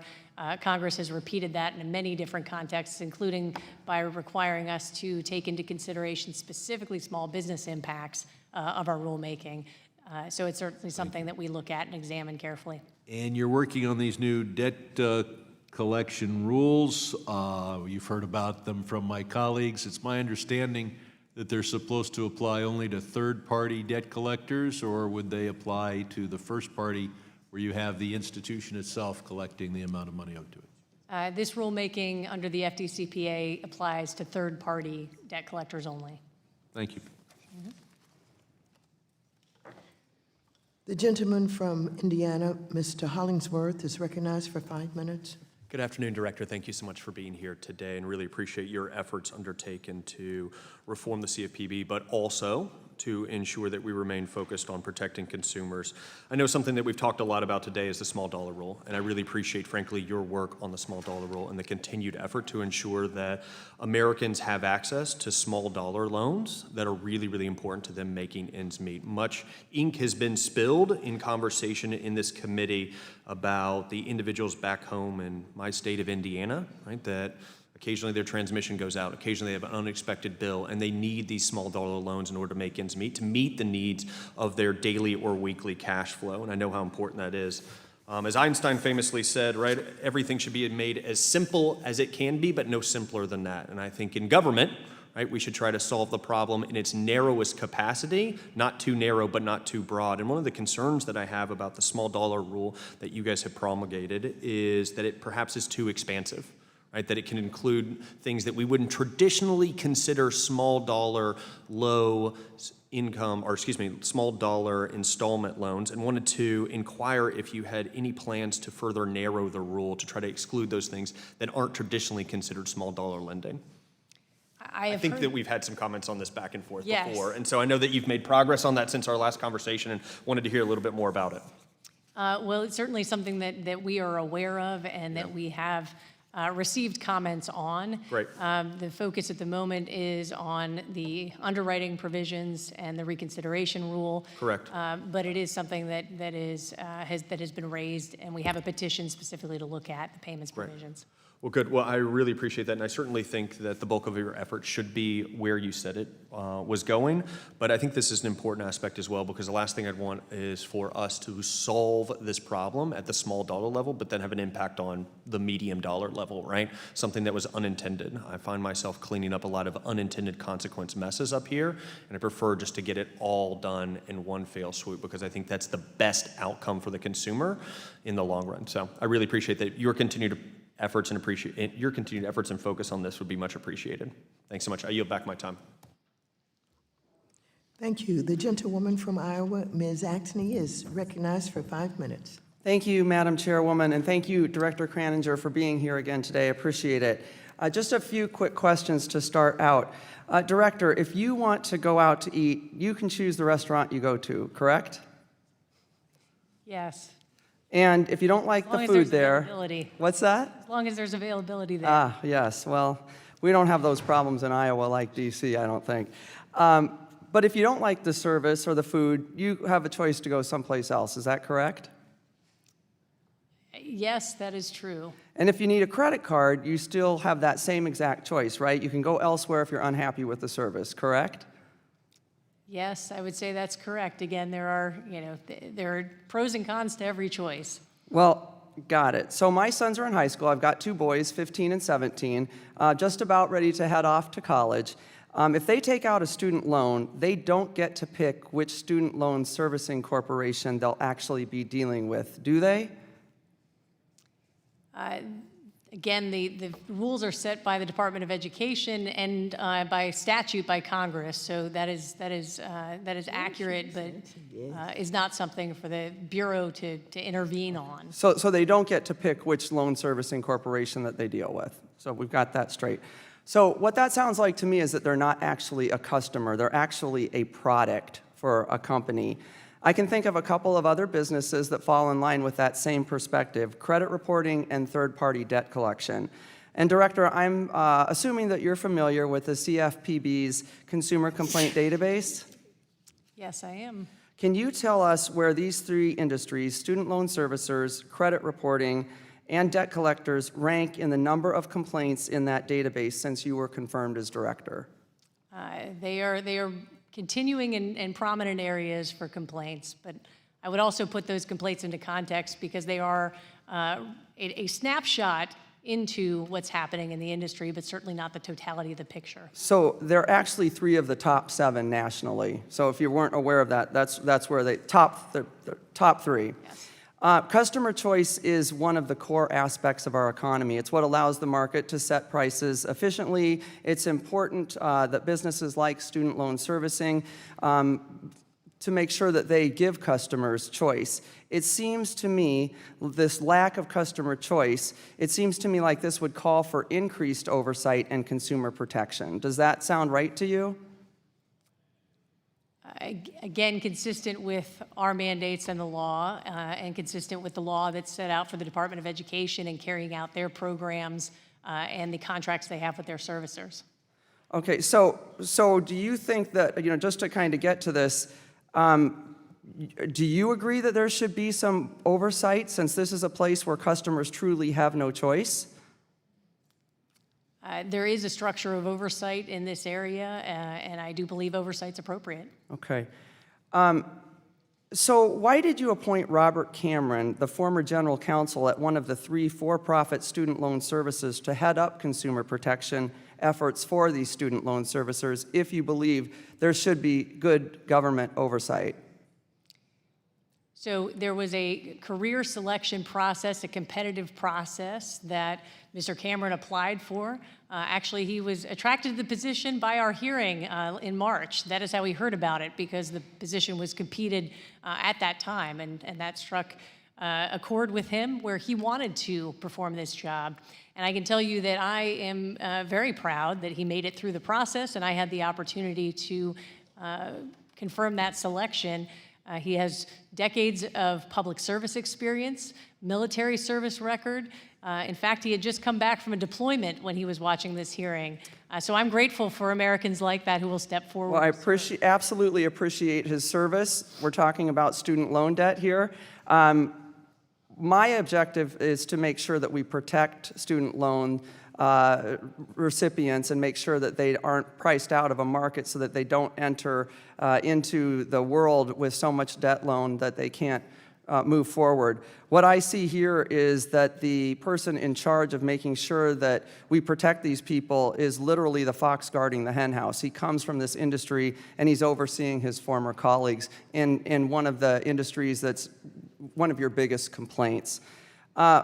Moving on, our Attorney General in Iowa, Tom Miller, just did a study of the rates offered in the private student loan market and found that not only did overall interest rates vary widely, often the advertised rates were much lower than the rates consumers actually received.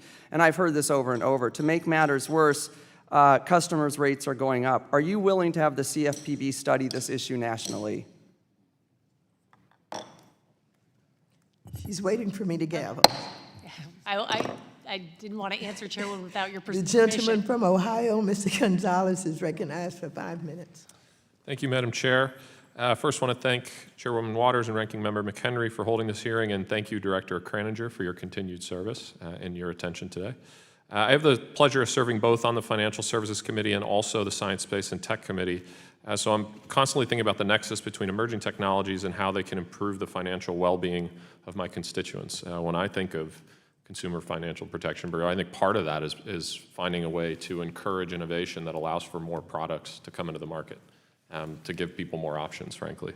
And then within the AI task force, we've been exploring issues related to the use of AI machine learning tools to better inform credit decisions by financial institutions, especially to potentially help the credit invisible population gain some measure of access to credit, a huge problem.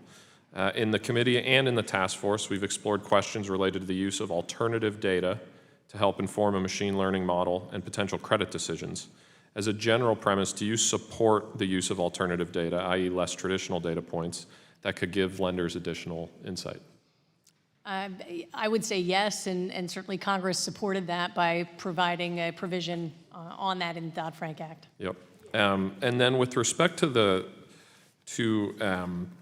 sandbox that we've talked about a little bit, help me understand, which I think is a great idea, by the way, help me understand what you're looking at with respect to what's happening in the sandbox to figure out whether it's being effective and it's serving the purpose that we've decided. Like, how should we think about its effectiveness from your perspective?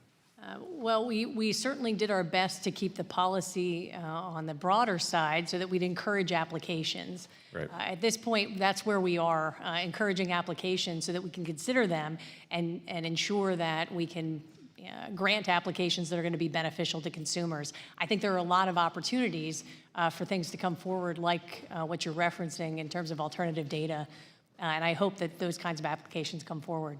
Great. And then let's say they have come forward and now we're in the process of, let's say, fast forward 3 years, right? And we're looking back and saying, is this successful? Do we feel like we've sort of accomplished our goal? What would you be looking at in that world? What specifically?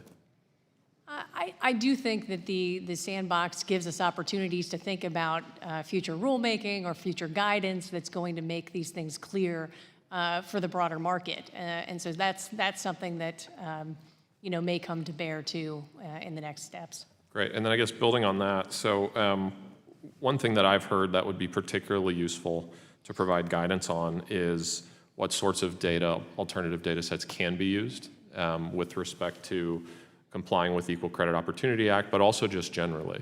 And so have you given any thought to that, and what are, I guess I'll just open it with that. Have you given any thought to that specifically, and where are you on that? Yes, we have. I'll say the first no action letter that the Bureau ever issued to Upstart did address some of those issues, and there was a blog that we released this summer when we came back and looked at the data that Upstart had collected under the no action letter. And so I think there are some opportunities there, certainly, to think more about that topic. Great. Thank you, and I yield back. The gentlewoman from North Carolina, Ms. Adams, is recognized for 5 minutes. Thank you, Madam Chair, and thank you, Director Carringer, for appearing before us today. As I mentioned back in March, your predecessor led a destructive campaign to weaken and destroy the CFPB from within, but you hold the power to right these wrongs and restore it to its original intent. Do you believe that our student borrowers are facing significant challenges within our private and federal student loan system? Can you give me a yes or no? I've got several questions I want to ask. Yes, I believe there are a lot of challenges in that area. All right. So do you believe that the Student Loan Ombudsman is an important resource for student borrowers? Yes, Congress created the position with that intention. Okay. I agree with you that student borrowers need an ombudsman, somebody looking out for them when they inevitably experience servicing errors. I had the pleasure of teaching at college for 40 years, so I understand the needs the students have. Prior to hiring Mr. Cameron, were you aware that in 2017, that in a 2017 report on public service loan forgiveness program, that the CFPB was sharply critical of FIA? I'm not sure I'm aware of that particular report or reference, but I grant you that. Specifically, the CFPB criticized FIA for messing up payments of borrowers who were supposed to be on track for loan forgiveness. In fact, FIA has been involved in a number of scandals over the years. As recently as October 3rd, the state of New York filed a federal lawsuit against FIA for abusive acts. The suit states that student loan servicer failed in its most basic task, depriving thousands of borrowers to benefit. So now I ask, why weren't these items deeply disqualifying? So I will note that filing litigation at this stage is not actually an indication of a guilty party. I'd also say that there are entities that are performing consistent with the Department of Education's rules, and the Department of Education should take action when their contractors are not performing consistent with their rules. So with respect to Mr. Cameron in particular, he actually earned this position through a competitive process and has had decades of public service and military service. And I do believe that, again, he's meeting the requirements that I've laid out for him in this job, issued his first annual report yesterday, and is really doing a great job so far. Thanks very much. Let me just circle back to a question that Representative Wexton attempted to ask earlier before her time ran out. The sole service of the Public Service Loan Forgiveness Program is particularly important that the Bureau has strong oversight over their conduct. Given Mr. Cameron's prior employment at FIA, will he recuse himself from cases that involve his former employer? Do you know, yes or no, if he would? He's certainly in contact with the ethics attorneys at the Bureau and the ethics attorneys at FIA, consistent with his responsibilities under professional responsibility requirements of attorneys. It's clear that a conflict of interest is at play here. So as the director, will you direct Mr. Cameron to recuse himself from complaint cases involving FIA? I know that Mr. Cameron will take the advice of the attorneys around what the ethics requirements But you're are not of going to any give him future that? activity. Okay. All right. So why has the number of supervisory exams opened up by the Consumer Bureau declined? When you last appeared before the committee, you said, and I quote, "I can assure you that fair lending is a continuing priority in the Bureau." So why hasn't the number of supervisory exams opened up by the Consumer Bureau? The reference here, I believe, is that historically there were 13 exams opened, and we managed to open 10, I think, by the same measure. I'm sure the record will end up correcting me, but it's that kind of difference. I can assure you that I am committed to it. Part of this is also the hiring process of getting more examiners on board, but we have 300 examiners who have taken fair lending training and are engaged or able to be engaged in fair lending exams. And I do commit to, again, a similar level, not an exact level necessarily, because it's based on the number of staff we have and the other things that are going on, but a continued commitment to fair lending I pledged, and I believe I'm meeting. Thank you very much, Madam Chair. I yield back. The gentleman from Tennessee, Mr. Rose, is recognized for 5 minutes. Thank you, Chairwoman Waters, and thank you, Director Kraninger, for joining us here today. I'd like to jump in right away with the CFPB's small dollar rule. The CFPB's final rule, published on November 17, 2017, notes that the Bureau's research with respect to payment practices focused on online payday and payday installment loans, where payment attempts generally occur through the ACH network and thus can be readily tracked at the account and lender level. Director Kraninger, was ACH data the primary source of data used to evaluate payment practices in the CFPB's small dollar rule? Congressman, I know that that's a primary method that was tackled, I suppose you could say, in that rule. I'm not sure of the detailed analysis, but we can certainly get back to you. Banks can charge NSF fees, non-sufficient funds fees, for checks that bounce. Banks can charge NSF fees for ACH withdrawals when an account is overdrawn. In both circumstances, the borrower does not have to give prior authorization for overdraft charges to occur. However, overdraft charges on debit cards cannot occur without the consumer's prior authorization. This is because of the CFPB's own rulemaking. It seems to me that debit cards behave quite differently than checks or ACH transactions. Director, did the CFPB undertake a comprehensive study as to the effects of debit card payments in addition to relying on ACH payments? So I understand, Congressman, what you're asking here, and I'm not aware of how much the details of this were examined, but I am aware of the concern and having it raised, and it's certainly something we'll look at as we proceed. The focus has really been on the underwriting requirements portion of the payday rule and really looking at the legal and factual sufficiency of that. But as we move forward, we will look at the other side as well. Okay, I appreciate that.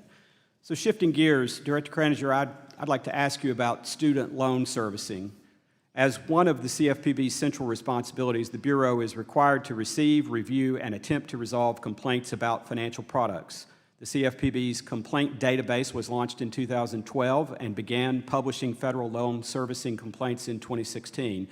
However, a report released a couple of weeks ago by the American Enterprise Institute noticed that the CFPB automatically categorizes all complaints about a federal student loan as a loan servicing issue, regardless of the actual problem the borrower describes. Further, even though the borrower can select subcategories for a complaint, only the main category, federal student loan servicing, is publicly displayed. I found this to be misleading and concerning, especially given the ongoing debate about the federal student loan program and how frequently this database is cited, even here today, when making the case that loan services are negligent. Director Kraninger, as part of your efforts to make enhancements to the CFPB's consumer complaint database, do you intend to address this particular issue with regards to how federal student loan complaints are categorized and published? I can tell you we're looking very broadly at many issues around how context can be provided to those complaints. And specific to the report you mentioned, I have actually asked the staff to come back to me and explain their perspective on those findings and observations.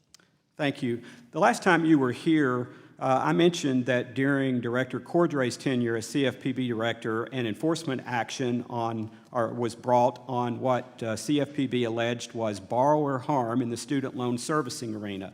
Since action was first brought in 2017, according to court documents and news articles, the CFPB still has not identified any actual consumers who were treated illegally or harmed. You stated that you would be looking at all ongoing litigation and getting familiar with those issues. Are you familiar with this issue? I'm sorry, Congressman, the case I missed probably one key word in your question that is about probably the key one I needed. Cases in the student loan servicing arena that the CFPB has brought. Yes, I'm familiar with at least the ongoing litigation in this arena. So I'm concerned that leaving cases pending since 2017 is not the best use of taxpayer dollars. I am concerned that the CFPB is dragging out these cases in search of a problem and a perpetrator in order to justify the already sunk cost. I know you cannot comment on pending litigation, but I hope that you, as director of the CFPB, will resolve this litigation soon. And then finally, I just want to echo Congressman Luetkemeier's call for The an gentleman's investigation. time has expired. Or a The study. gentlewoman from Ohio, Ms. Beatty, who is also the chair of the Subcommittee on Diversity and Inclusion, is recognized for 5 minutes. Thank you, Madam Chairman. To the director, thank you for being here today. We've had the opportunity to have a number of conversations and visit, and so you won't be surprised by some of my questions. You know how passionate, like my colleagues, I am about protecting our consumers and where I stand on the issue of diversity and inclusion, and especially having inclusion. But today, I want to focus on two things quickly. Last month, this committee held a hearing on abusive debt collection practices. And I brought up the CFPB's complaint database, specifically as it relates to the great state of Ohio that I represent. And according to our agency's complaints, your agency's complaint database, debt collection topic was the most complained about Ohioans. Madam Director, do you have any idea how many complaints surfaced as it relates to debt collection from Ohio? Off the top of my head, Congressman, I don't. I think you're going to tell me, which will be helpful. Yes. 16,000 complaints, and more than 1/3 of those 16,000 complaints about debt collection was specifically related to the issue of debt collection that was not owed to people. So when I think of protecting our consumers and having that number from one area, and then you find out that it was about dollars not owed. So I asked that hearing panel if anything in the Consumers Bureau's debt collection rule addressed this issue about the number one thing complained about in the state of Ohio. And do you think they said yes or no? They said no. So I'm asking you, do you believe there's anything in your agency's proposed debt collection rule that directly seeks to address the number one complaint about debt collection in the great state of Ohio? So the question of substantiation by creditors and between creditors and third-party debt collectors is one that the Bureau, from the beginning of undertaking this effort in 2013, decided not to include in the rulemaking. I appreciate that it is a significant complaint area, and there are opportunities, I think, to address that through education, certainly through our enforcement actions as well. So not every so let me answer this can be provided because my time is running. So I hear what you're saying. The answer is no, but does that mean now, knowing the volume of it, that you wouldn't take any consideration with the vast trove of consumer complaints and the data, and what's in your database? So, I mean, it doesn't matter. I mean, it's not important, 16,000, and for debt that's not owed, and we're protecting our consumers? It is absolutely information we use in our enforcement actions. It's information or to inform enforcement actions that we might take, as well as education efforts. But with respect to this particular rulemaking, it is something that we're not addressing. Well, I'm going to keep talking about this because I don't think that's fair to the citizens of Ohio. But you mentioned enforcement, so let me go to my next question. Under the acting director Mulvaney's short time in running, or maybe I'd like to say gutting, the Consumer Bureau, he stripped the agency's Fair Lending Office of its enforcement powers. Now, on page 8 of your written testimony, it states, and I quote, "During the reporting period, the Bureau did not initiate or complete any fair lending public enforcement actions. In addition, during this reporting period, the Bureau did not refer any matters to the DOJ with regard to discrimination pursuant to Section 706G of the Equal Credit Opportunity." Now, the reason I ask you this question, this is the first time in its history that there has been a 6-month period where there were no discrimination in lending occurring in this country.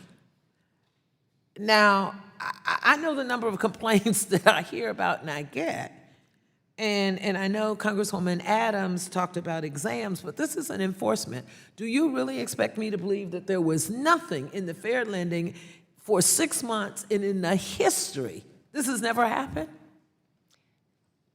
So I absolutely grant that this report is not a measure of discrimination happening in the workplace, in the markets in general. So there was discrimination. We just didn't deal with it in the fair lending practice?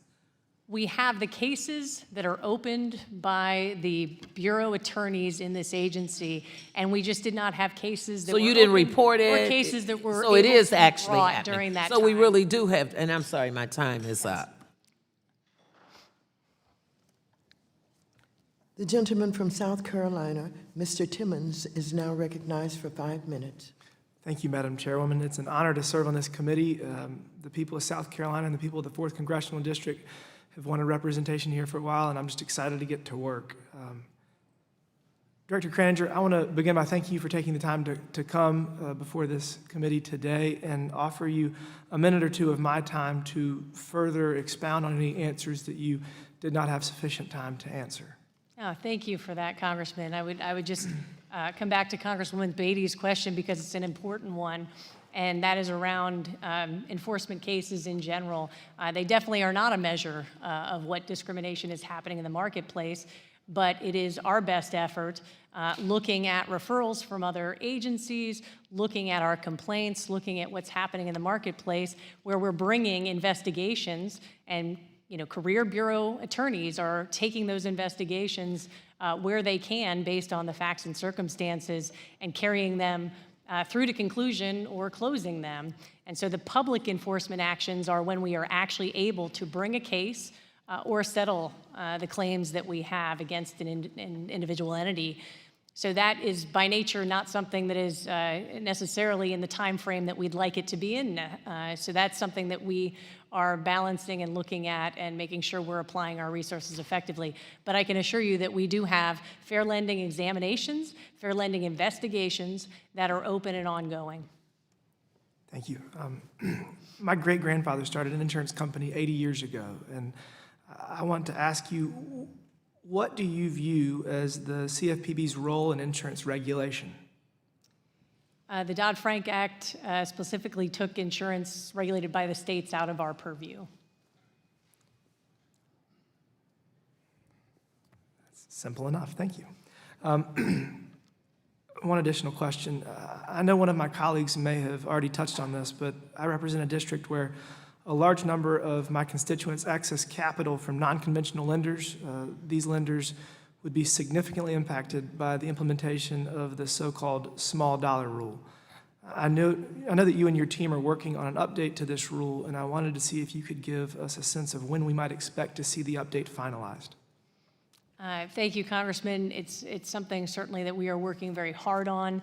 The comment period closed this summer, I believe, and so we are working our way through the 19,000 comments that we received, including some additional research that has come to bear, and working our way through that. So it is an appropriate, deliberate process, but one that we are working our way through. Could you give any kind of a 2, 4, 6, 8, 12-month timeline? I can tell you that 12 months is definitely too long at this point. So, Okay. And I have also made folks aware publicly that we wouldn't get this issued this year. So it's not going to come out this year. It's going to take a little longer than past December. Thank you. I yield to the ranking member the remainder of my time. I thank my colleague for yielding, and welcome to the committee. Director Kraninger, student lending, student debt. Under the old regs, would a debt collection agency or firm be able to text their customers? Yes, if they so chose to do so. Okay. And how does your rule change texting? Since this was much discussed this day about texting. What we're trying to do is provide some clarity in that space. So a debt collector could only text a consumer if that consumer had provided that number and communicated with their creditor via that text messaging mechanism. In addition, the consumer— Is that written in statute? That is not written in statute. Is Of that course, written texts in are not in regulation? statute. It is a real issue, and it's something that we're addressing in the rule. It was determined by the courts. Am I correct? There is definitely, there are 12,000 lawsuits every year around the FDCPA, so it is active, different courts setting different standards, which is why we tried to pursue So to the rule. provide clarity, was this to provide clarity to the debt collectors or to the consumers, or both? Both. Both. So those that actually want to pay their bills now, perhaps, will get a text that they missed their payment, kind of like what I've signed up for with every one of my utilities. And so what I'm saying is the discussion around all this stuff is not the intention that I've seen from the regulation you've offered. And so I think it's important that members understand that and the nature of student debt as well, much more broadly than about the CFPB. Gentleman's time has expired. The gentlewoman from California, Ms. Porter, is recognized for 5 minutes. Thank you, Madam Chair. Director Kraninger, you've emphasized education at the Bureau over priorities like enforcement. And when you were asked on CNBC what predatory practices you were worried about, you said, and I quote, "It's really a buyer beware situation." And your deputy said that the single most important policy that the CFPB is pursuing is, quote, "to ensure consumers have the ability to make their best choices in free markets." So while you've emphasized education, enforcement to protect consumers who are cheated under your watch has plummeted. So I gather from this that you expect consumers to take personal responsibility in understanding and choosing financial services products, and I know you would hold yourself to that same standard. Now, I read in the paper that you kept the calculator that I offered you last conversation. Do you happen to have it with you? No, I actually don't have. Okay, that's fine, because most consumers don't carry calculators, so. Well, they're on every phone, so they actually do. Terrific. They have a phone. Feel free to use your phone.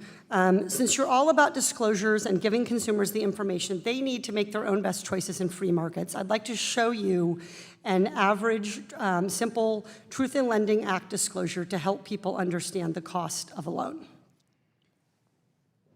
The committee is to. Okay, there it is. I know it's hard to see. You're going to have to look to your side because I'm not allowed to show it this way. So if you look to your side, this is a TILA disclosure, and I would like to know, there are two boxes missing, the amount financed and the amount of the payments. I would like to know what the amount financed is. Congresswoman, I certainly actually am the first to note that I don't think many of the disclosures that are provided to consumers are all that useful, particularly when you talk about some of the things that have happened in the mortgage space. This is not a mortgage. This is not a mortgage. Excuse me, this is not a mortgage. The opportunity to actually improve on disclosures is where I think we have a great opportunity to look. So, Ms. Kreninger, you're responsible for improving on those disclosures then. So before you go about improving them, what I'm trying to assess is whether or not you understand them, because it's going to be very difficult to improve them if you don't understand what we've been disclosing for the last 35 plus years under the Truth in Lending Act. What is the amount financed? All of the information you need is displayed. I will tell you, despite how large that is, I can't actually read it from here. Madam Chair, may I give the witness a copy of it?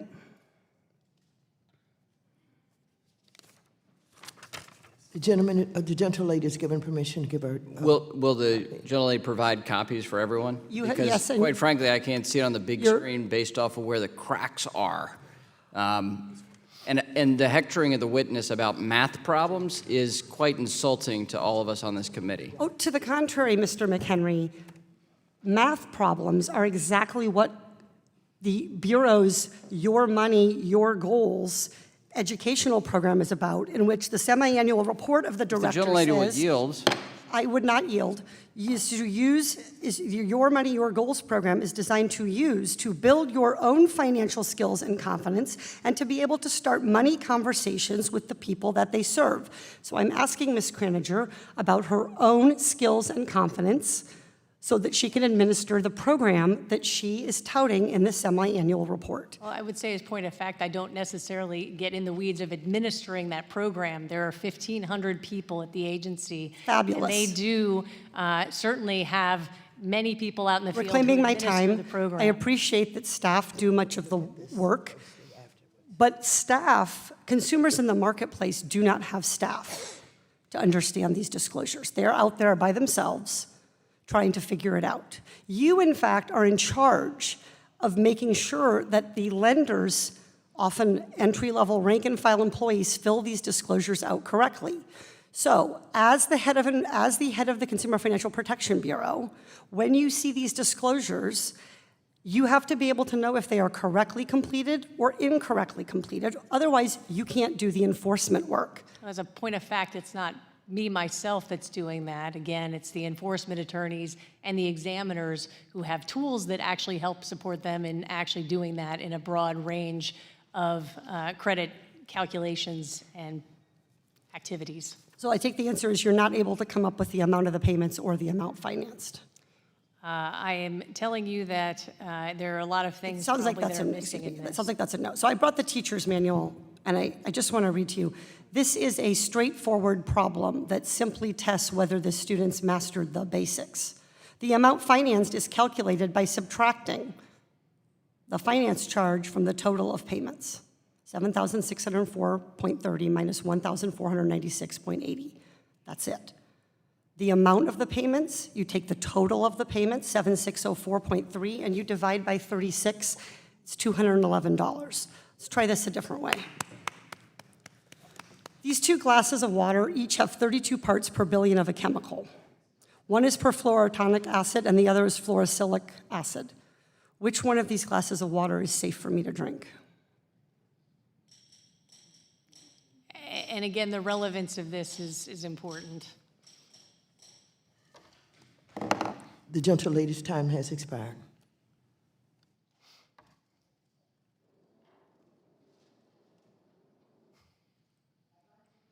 Director Kraninger, for her time today. Without objection, all members will have 5 legislative days within which to submit additional written questions to the chair, which will be forwarded to the secretary for his response. I ask the secretary to please respond as promptly as you are able. Without objection, all members will have 5 legislative days within which to submit extraneous materials to the chair for inclusion in the record. This hearing is adjourned.